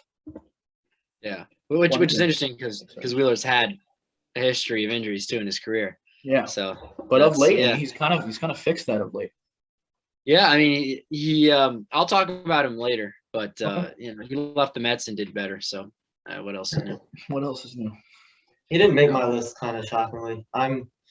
Really? Wow. Okay. Yeah, I don't know. I think he's not quite the pitcher last year. I think he's more a horse guy that isn't ace at the same time, if that makes sense. Like, I see him going back to the mid-3s ERA wise and still giving you a lot of innings, which is really valuable. I think he's a safe bet. But I felt like in my mind I don't view him as an ace. In fact, if anything, I still look at Aaron Nola, and if I had to pick an ace on that staff, I still think it could be Nola. So I left him off. I'm not convinced I should have done that, but yeah. You're going more Lance Lynn, Charlie Morton type area. Yeah. Well, right. I don't have Lance on, but type of yes, archetype. yes, that's kind of where I'm at with Zach. My number 7, I'm just going to throw the name out there, Julio. One eye. We talked about him enough, but I mean, the man he's going to give you probably, close to 200 innings at close to 3 ERA. He's been good his entire career, and I see no reason for that to change. I love it. I love it. 7. So number 6 here, I have Shane Bieber, newly acquired from Leaf. My ace. Well, not my ace, but he's number 2 on the staff, right behind a guy who is on Pete my staff. Shawner, right? Or have we decided on a team name? I haven't decided on a name yet. It's going to be a grand reveal. It's going to be like the Washington football team becoming the Commanders. It's going to be a big reveal. And Whole no one's thing. gonna like it. We'll talk about it on the pod. It'll be a whole episode. Anyway, Shane Bieber, my number 2 starter on my team behind my number 1, who I'll discuss later. I'm pretty high on him, and it's not just because he's on my team. I like what he's done. I mean, obviously, like Zeke said in 2020, that's just 1.63. That ERA, that's just not something that's going to happen again. And that whole year was kind of a fluky year the whole way around. But he's 26 years old. One major issues with him is, well, recently, I guess last year he was injured. But early on in his career, his first 2 years, he threw over 200 innings back in 2019. So he can be that guy who's, like we said about Zach Wheeler, but it could be a workhorse in that rotation.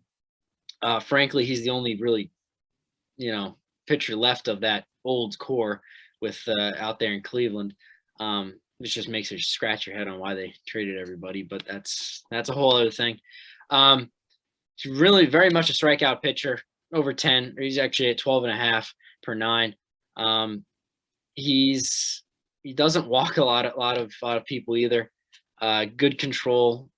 He's I don't know, for some reason Shane Bieber to me is a guy that I'd buy stock in. I think he's going to just keep getting better and better.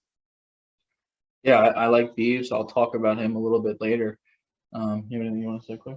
No, I'm good. I'm going to move on to your ace, who is I believe this is your ace, the guy that I've been trying to get, number 6 in baseball for me is Walker Buehler. Am I right on that? Yes. Yep. So I have Bieber technically as your ace, I guess. I'm a big Walker Buehler fan, obviously. When he came up, I thought this was going to be the guy that was kind of going to take me, not lead me away from Kershaw, but be the next guy that I could, love as much. It's never going to happen. I think Kershaw's going to have to be out of the league for me to find my next husband, unfortunately, which could be coming soon. So I got to start looking at prospects now. Hopefully, Almost came this year. What do you say? Yeah, go fuck yourself, Sean. Not about that. The one thing I was really shocked about Buehler is his Sierra is so high. It's like 3.7, 3.8 every year. But I mean, he's put up the same numbers pretty much for most seasons. So at this point, he performs in spite of it. So obviously, I didn't have it affect my ranking. But this guy, quality start machine, 27 quality starts last year. Let me just make sure I'm not lying to everybody. At a 33. The most by 4. Robbie Ray had the second most with 23. 27 out of 33 with a 2.47 ERA. This guy literally almost every single time went out and just absolutely shoved 6+ with 3 or less. He is kind of the ace of that Dodgers staff at this point. I do think his ERA regresses back to over 3, about 3.15. His expected ERA was 3.10. And the 2 years before it was 3.3 and 3.5. And his actual ERA was 3.2 and 3.4. I think he's closer to that, 3.10 to 3.20 ERA guy. I don't think he's really a sub-3. Again, I don't buy the 3.70 Sierra situation because he's always outperformed that. But he's never performed, to this. I mean, this was a run lower than he's pretty much ever done, which I don't see possible again. I think he's closer to a 3 guy, which again is perfectly fine. And I obviously I'm projecting him to do that, and I still think he's top 6. I'm sorry. One of the reasons for that is he doesn't strike out a lot of people either. So 215 strikeouts, over 210 innings. Another horse guy. And as far as leadership, 1 game scenario, I'm taking Buehler over Scherzer all day. I'll just have to say that for every single guy I speak about. But another thing I'll say for this, once you get into this top 5 above Buehler, no one has a strikeout to walk rate less than 25%. And that kind of was the determining factor if people were close. I mean, they don't walk anybody. Top 5 does not let anyone on base for free, and they get a lot of people out for free without the use of their defense. So that's what you'll see in the top 5. But that's 6 for me, Walkie. I'll have more to say about him coming up. Yeah. I don't know what's going on. All your guys, I have ranked higher than you do.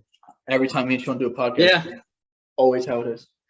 I'm always lower on mine. Sean's always lower on his. He's like, it's going to be a hot take. Pete Alonso, like 9 first baseman. I'm like, Sean, he's top 3. I'm not all in my guys. No, I know. Well, I'll be high on one of my guys. You didn't have Kershaw on your list. Sean had him at 11. I haven't even said If Kershaw's 1 for you, that is not. If Kershaw's 1, then your list just goes out the If window. Kershaw isn't one, I'm disappointed in you. That's what I'm gonna say. Oh. You should because there's no reason he can't be one. So you should go stick to your guns and say You didn't even put him top 15. You just said there's no reason you can't. I don't think he's gonna pitch. I think he's got a broken back. Are we on to 5 now or? I think I gotta give my 6 real quick. Here. Okay. I'll do a quickie. Corbin Burns. I'm sure you guys. Dan's gonna talk about it. I'm sure still. Sean already did. Absolutely filthy. He's gonna be a mid-2s guy. I think he can keep building the innings up. I mean, everything about him just pure filth. There's really no weaknesses. The Brewers do a great job getting good pitchers. I just hope they can really unleash him because he could be, the next DeGrom-like pitcher. I think so. I would love to see them really give him a full leash, but until he gets there, I think he's kind of stuck at 6 for me. So I don't like Burns at all, but I'm going to be the high guy on him. So congratulations to me on that. Yeah. So for my number 5 here is Garrett Cole. I personally had never been high on him. And that was even before he was on the Yankees. When he was on Pittsburgh, people always would every year it was like, who's he getting traded to? Because it was kind of the deal where everybody knew he was going to get traded. It just would be eventually, they weren't sure when. And I was always I never understood the big deal about him. I mean, when he was in Pittsburgh, he was a fine pitcher, but he was having ERAs close to 4. I mean, he had 1 year with a 2.6. That was a good year, but he was a slightly above average pitcher, who got a lot better once he went to Houston, and was introduced to spider tack or whatever it is. I will point out that Houston's pitching has continued to be great. They turned out a rotation of no names last year that was actually the best rotation in the American League. Even after the allegations, so there's no proof that the Astros were ever doing anything, and in fact, they are just best pure pitching organization in baseball. They found another way to cheat. It's great. Yeah, yeah. But Garrett Cole is a very good pitcher. Last year, second half of the year, he really bottomed out, but still finished with good numbers. Just goes to show you how good the first half was. And honestly, after that whole spider attack thing came out, he struggled, but then started to pick it up. And then right at the end, he didn't do well. I mean, in the postseason, he didn't do well last year in the wild card game. But with Houston, he's had a lot of experience in there, so I can't say he isn't a postseason pitcher because he's shown it before, just not necessarily with the Yankees so far. But it's early. It was tough. I didn't exactly know where to fit him into my list. Basically, the guys who are ahead of him, I just would rather have given the choice. But it was kind of hard to gauge Garrett Cole because you hear a lot of stuff about how he's not good. Yankees fans are always saying that, and then you look at the numbers like, well, he's not that bad, but then he's getting paid the contract, which is always kind of how do you gauge how he's doing? But numbers wise, he puts up great numbers. I mean, strikeout rate, it's all good. It really is. Very good. Doesn't walk that many guys. He's a very good pitcher. I'm sure he's going to rebound this year. He could move up. The guys who are ahead of him, there's some names in there that are pretty well established, but there's also some guys that can fluctuate, up or down. So I don't know. Garrett Cole, number 5 for me at the moment. Yeah. God bless. I don't like Garrett Cole. I'm probably gonna end up being a high guy on him. What else is new about I anything? don't think that's gonna be true. No, you're gonna be higher. Yeah. Thank God. One. This is my 5, right? So, guys, we finally made it. Okay, 5th best pitcher in baseball this season is going to be Clayton Kershaw for me. 5th best pitcher the Dodgers made. Also a chance that happens, yes. But they also have crazy staff. Listen, 3.55 ERA last year, and guess what? Oh crap! Oh fuck!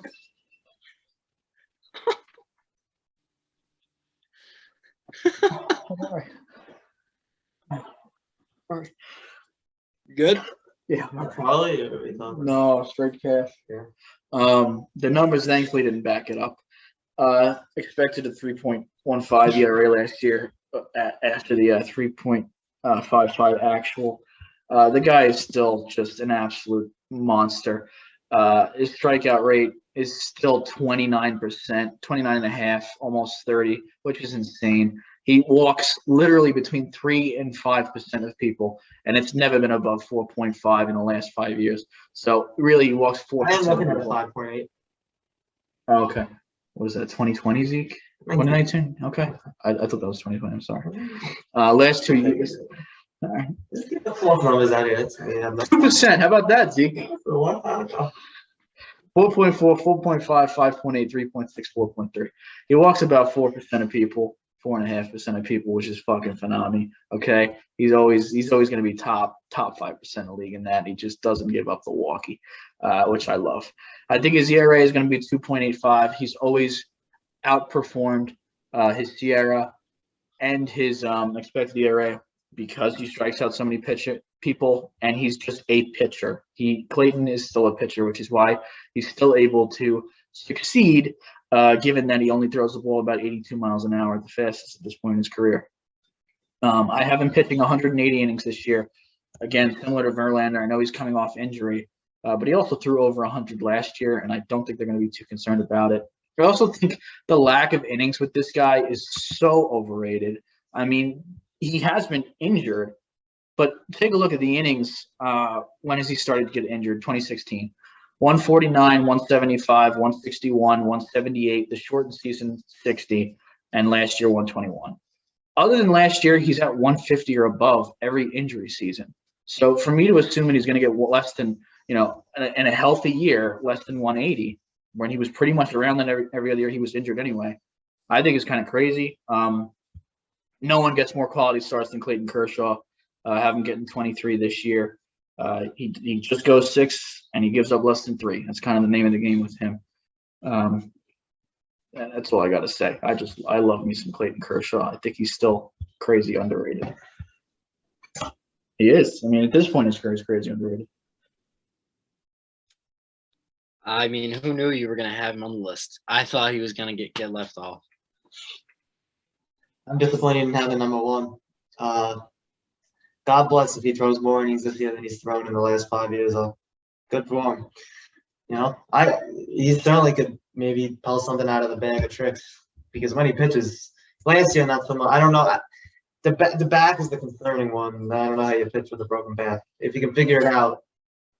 He threw 175 and 178 2 of the last 5 years. At 180.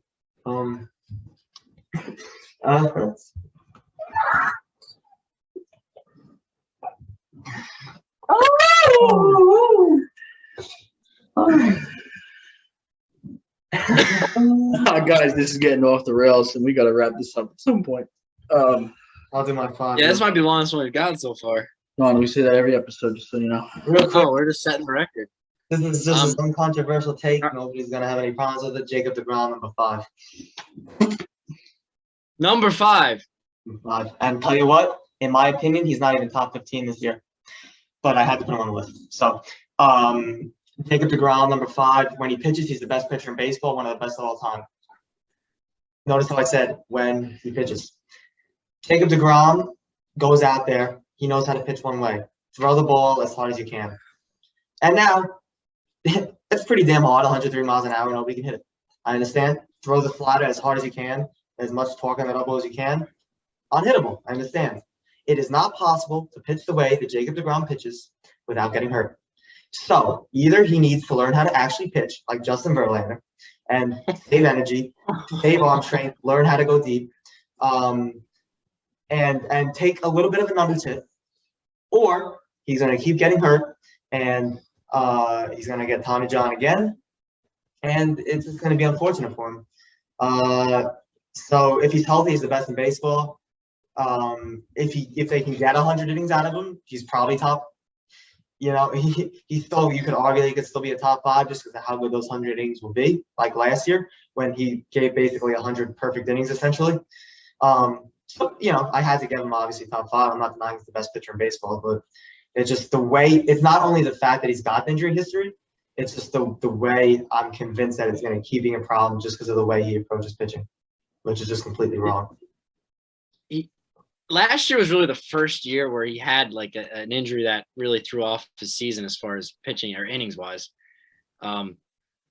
He hasn't really had that many injuries prior, aside from a blister or something, bone spurs, something that like is a very common thing to have for pitchers. But I do agree that, I mean, he's further up my list, but I'll just talk about some now. He does have the health isn't definitely an issue moving forward, but I won't say he's just a straight thrower. He doesn't just he's a pitcher. He's not a thrower. He's definitely a pitcher. He throws hard, his fastball, yeah, absolutely. But he pinpoints location. He gets hitters out because of his speed, yeah, but it's not just because of that. He's a pitcher. He's smart with how he pitches.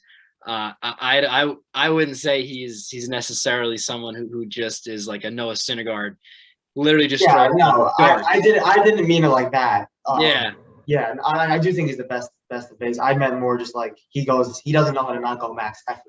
Yeah, absolutely. Yeah, that's and yeah, he hasn't had like the injury history isn't too bad. I'm just concerned as he's getting older, and especially with what I saw last year, the type of forearm, like I don't even know like that are we certain he's 100%? I don't know. Yeah, they've been pretty quiet about it. I'm suspicious. I'm suspicious that he's not even gonna be ready to start the season. So that's my only. I have no problems with anything except that the way he pitches is just a lot for his body, especially his elbow. So. The interesting thing too is he didn't really pitch until like his junior year of college too. So his arm hasn't been taxed. Like he probably would have had Tommy John by this point in his life, given if he pitched from the age that everybody else started. And Lorenzo Cain. Yeah, Lorenzo Cain, absolutely. Number 4, we're at, right? Dear, this is a long one today. Number 4 is Max Scherzer for me. I really don't have much else to add. We've already covered him at length. Dan made him sound like the worst pitcher on the planet. He's not. He is getting paid a lot of money. He's 37 years old. Am I concerned about that? Absolutely. He plays for the Mets. That's concerning in and of itself. And also the elbow issues he did have, or arm issues he had in the postseason last year. That is a concern moving forward. But that even if he's healthy, he's gonna go out there and you know what he's gonna give you. So there's not too much of a mystery into that one. Yeah. No comment. You have any comment? No. I'm gonna go to my number 4, which is Garrett Cole. Obviously, like we saw the sticky stuff, he had a little bit of bump in the road, and then he kind of fixed it. And like Sean said, blew up a little bit again at the end. But I don't think this guy has to be a 2.5 type pitcher to be a top 5 pitcher.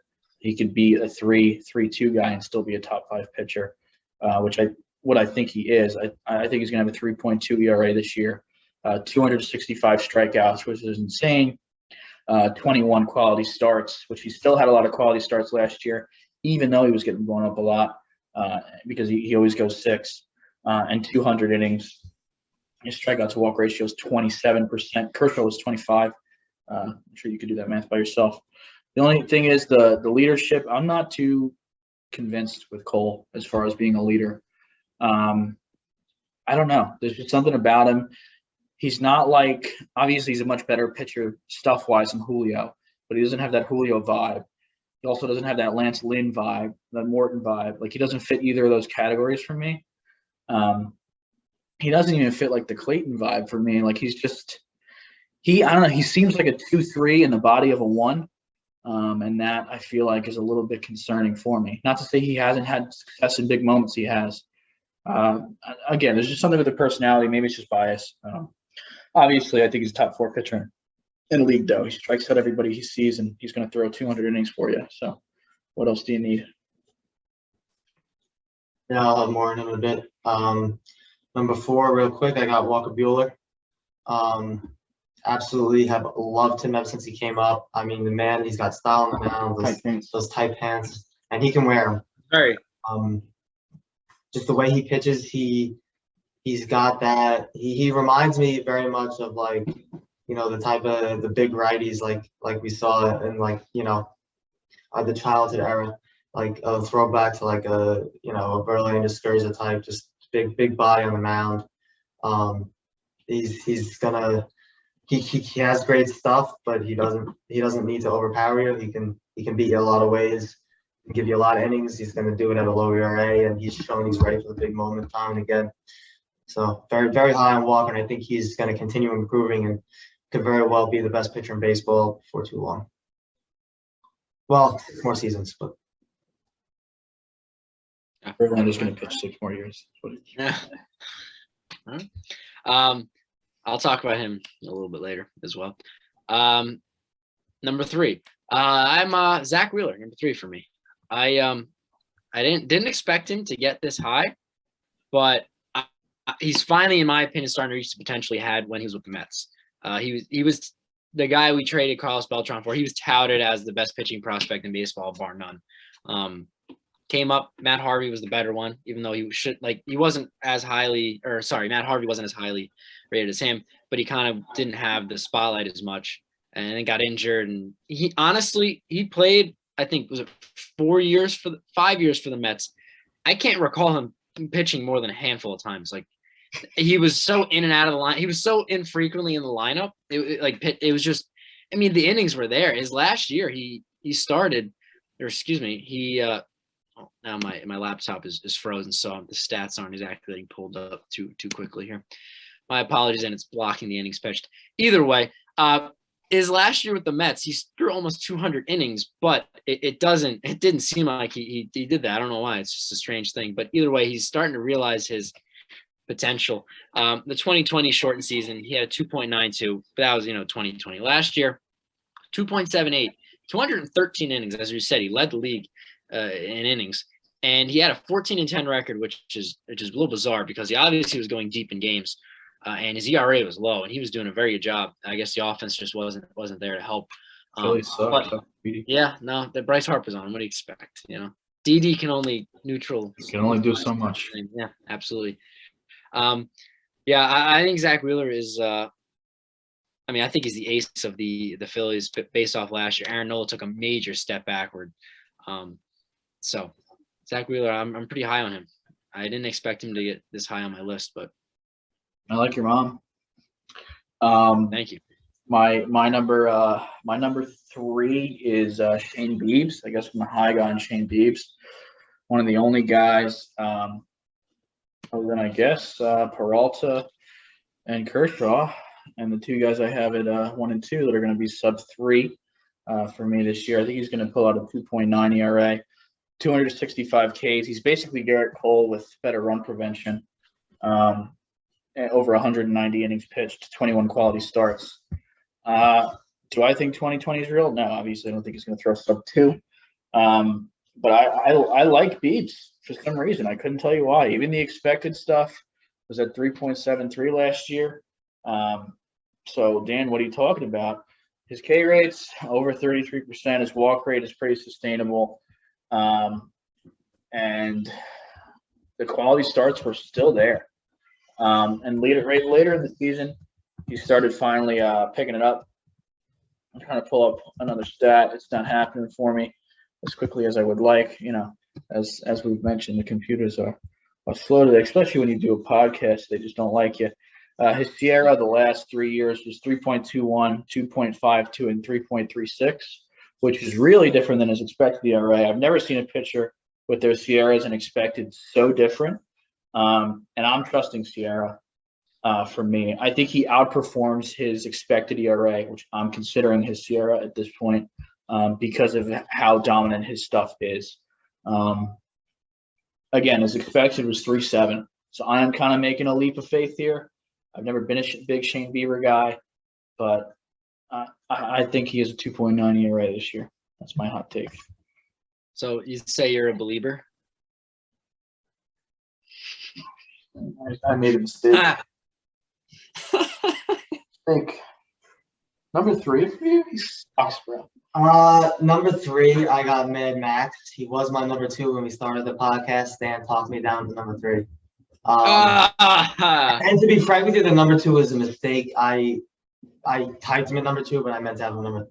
I had him as pretty much a tie for 2, but I probably would have had him at 3. So Give me a 10-hour podcast. I give him to 5. I mean, he's on the Mets, so probably should have had him on this list to begin with, because I'm sure they're going to mess him up somehow. Amen. But 7 of the last 9 seasons, Dan, I think, was saying he doesn't view Scherzer as a sub-3 ERA guy. 7 of the last 9 seasons, he's been sub-3, and we're not talking squeaking under. We're talking like mid-twos. 7 of the last 9 seasons. So that's all I'm going to say about that. 7 of the last 10 after this year, huh? Hey, man. I had with 3.2 fighting for a Cy Young. I mean, guys, we're talking top 8 pitcher in baseball. I don't think anybody's offended by any of that. Maybe he is. 67% of the podcast. Are we on the 2 yet, or? Yeah, I think unfortunately we are. All right, number 2. I'm just gonna say quick. Number 2 is Walker Buehler. He's been covered enough. He looks great, he likes the tight pants. He can work it. What a homer, huh? God, you really think your team's so good, huh, Sean? Don't you? You piece of shit. I think my starting rotation is fantastic. Yeah, I do. Okay. I think it's great. It is. It is really good. I like that trade. I'm not a big fan of Montas or Snell, so I think you really did well. Yeah. Thanks, Leif. Appreciate it. I think they're decent. They'll probably give similar value, but be respectful about it. Yeah, I was looking for more. Sorry, Sean. Is Corbin Burns. He's kind of mini DeGrom right now. He's not DeGrom-esque yet, but he's the only pitcher. He's definitely, there's another echelon of performance. And Corbin is in it, and then there's DeGrom. There's everybody, Corbin, and then DeGrom. 2.65 ERA I'm projecting. And frankly, that could be high. I don't know. 255 strikeouts in only 185 innings, 18 quality starts. That's lower, again, because I feel like he's going to have less starts. We've talked about it. The Brewers situation. They kind of baby their starters a little bit. He also got injured. I think he's the one starter they might let go this year who could get close to 200, but I can't project it. Strikeout to walk rate at about 28%, folks. His strikeout rate the last 2 years was 36.5 and 35.5, and his walk rate last year was 5.2, lowest it's ever been. Before that, it was closer to 10%, between 8.5 and 10. His expected ERA last year was 2.0 flat. His ERA was 2.42. So he won the Cy Young, and the numbers say he actually underperformed based on what he did, which is frankly one of the most scary things I've ever heard in my entire life. To think that Corbin Burns had a 0.4 higher ERA than a lot of people think, than the expected numbers think he should have. Because you think about some guys who overperform by 0.4, it's like, I mean, you know what I'm saying? It's insane. His Sierra was also crazy low. I have him projected with a 2.85 Sierra, which is insane. The only thing for me is the leadership isn't as much as I'd like, but he's young. Like, he just hasn't shown to me that he's a leader yet. But if he does, he's going to be pushing on DeGrom, man. I mean, he's fucking nasty. His production is insane. Obviously, one Cy Young in 167 innings? Yeah. So, yeah, I mean, that's insane. I think DeGrom also could have won Cy Young in 100 innings last year, though, based on his numbers. But I'll talk about him a little bit later. Not too much. All right. Yeah. Number 2. I do want to actually talk about a little bit. Garrett Cole, I have at number 2. And I understand last year. I want to explain it away a little bit. First half of the season, he was being talked about.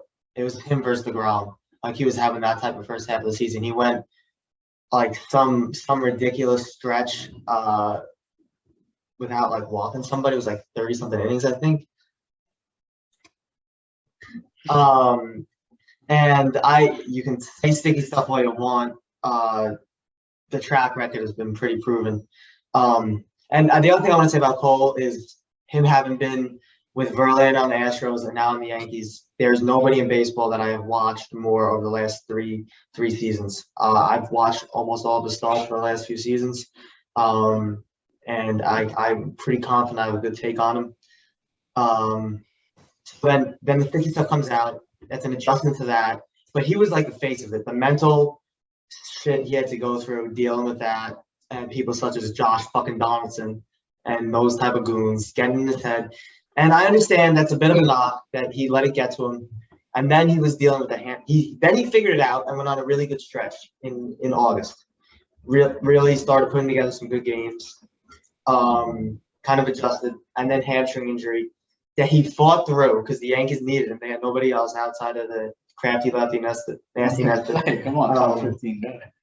But the rest of the rotation was a complete mess. And he fought through it for them. But I mean, as someone who's gone through hamstring injuries, that you can't pitch on a hamstring. I don't know how he did what he did. So I think he's going to be healthy. He's going to have an entire offseason to get used to no sticky, to get it out of his head, move on from it. And I think he probably leads the league in innings. He probably leads the league in strikeouts. His ERA probably goes back down to sub-3 or right around there. He's going to probably be near the top in quality starts and wins. There's only one other guy that can do the type of things he's going to do, and I'll leave you guys to guess who that might be. But Garrett Cole is the definition of a workhorse and an ace and a dominant pitcher all in one. And he's my number 2. I agree with pretty much everything you said.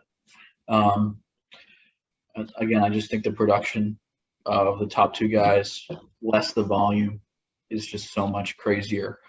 They're on another level that I have them above, but I agree with everything you said about Cole. He's an ace and he's a workhorse at the same time, which is obviously extremely rare.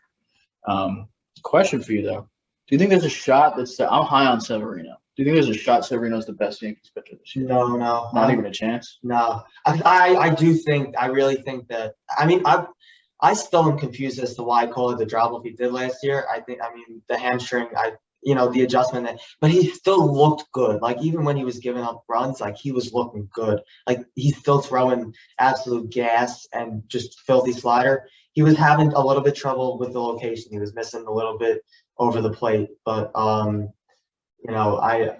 the stuff is still there. There's no reason that I don't see him like having another like total bounce back year. Sevy, at some point I have to stop hoping for Sevy. Anything we get out of him is I'll take it. All right. Number 1. My number 1. Okay.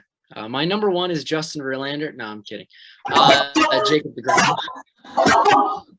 Come on now. No, I don't know why the first second. I mean, I got hard. Hey, maybe next year.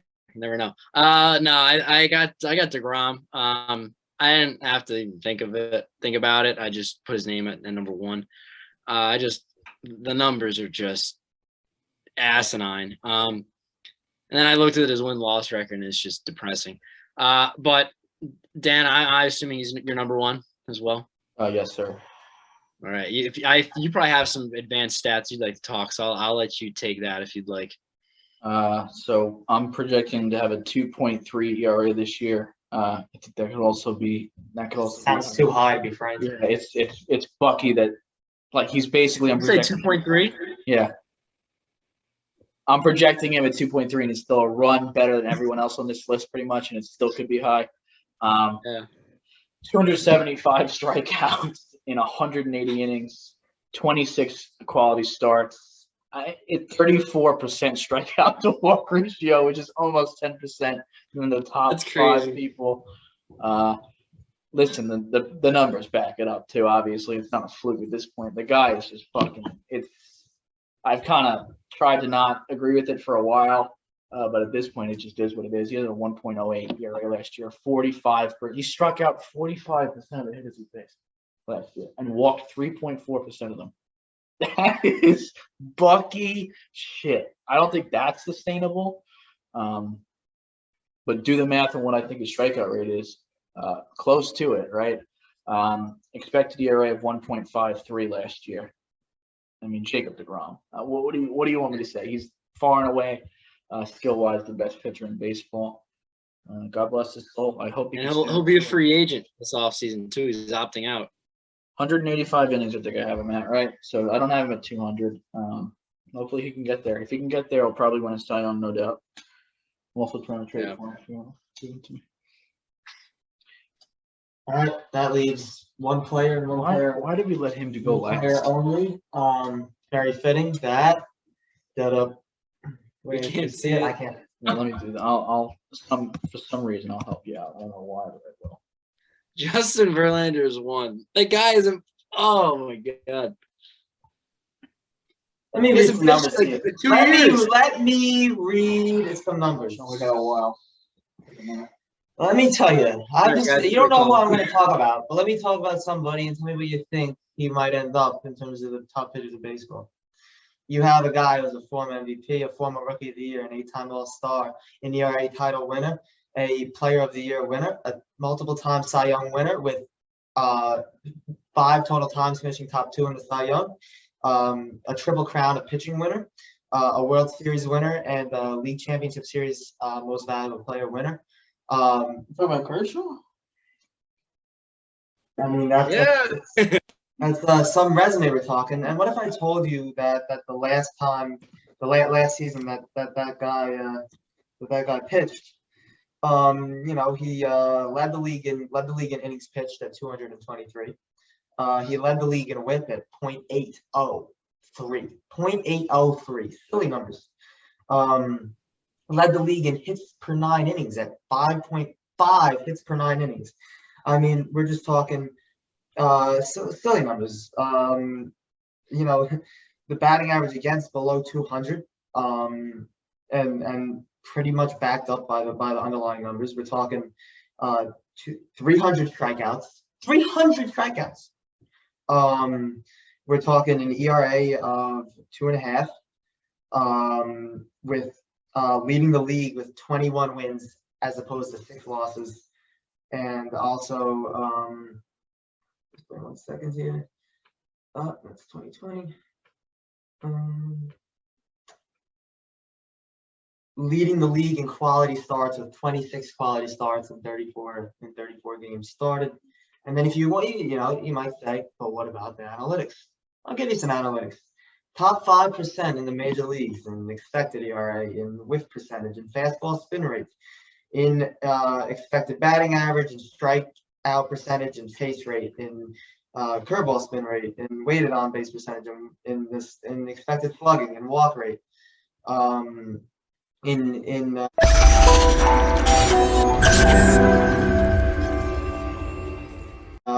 pretty much across the board. We're talking 35% of hitters struck out as opposed to 5% walked. That's a 7-to-1 ratio. We're talking 7 strikeouts for every 1 walk. Silly numbers. So if I told you about that pitcher, where would you tell me that he would end up in the league? And I'll tell you that those numbers he was the Cy Young winner, and better numbers than you projected for anybody for next season. Well, here's the thing, though. That's all happened in the past, not this upcoming season after a major injury. That's all I'm saying. And what if I told you that the year before that, all the same analytics, top 5%, going along with 214 innings, leading the league with 290 strikeouts and a .90 WHIP, and an even higher, nearly 8-to-1 strikeout to walk ratio, and the same mid-2s ERA.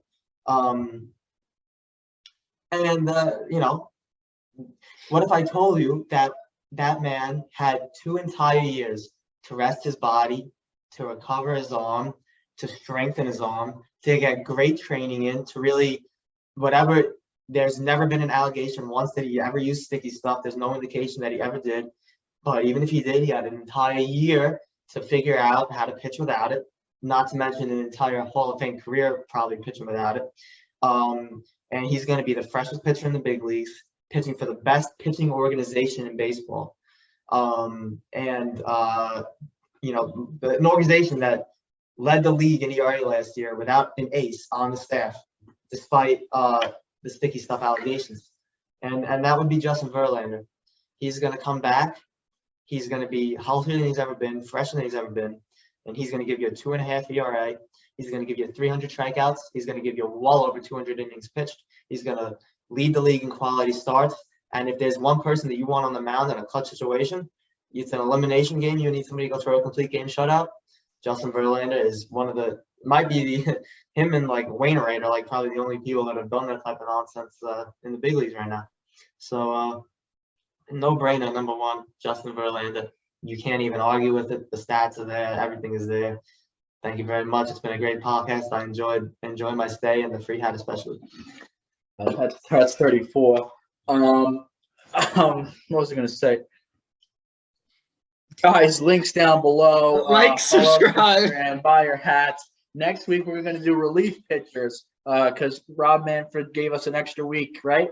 And then eventually we'll have a podcast episode where we talk about our picks and hot takes for the season. And we'll get some free agency talk as well at a certain point. Thank you guys for watching. I appreciate it. Signing off. We'll see you next week.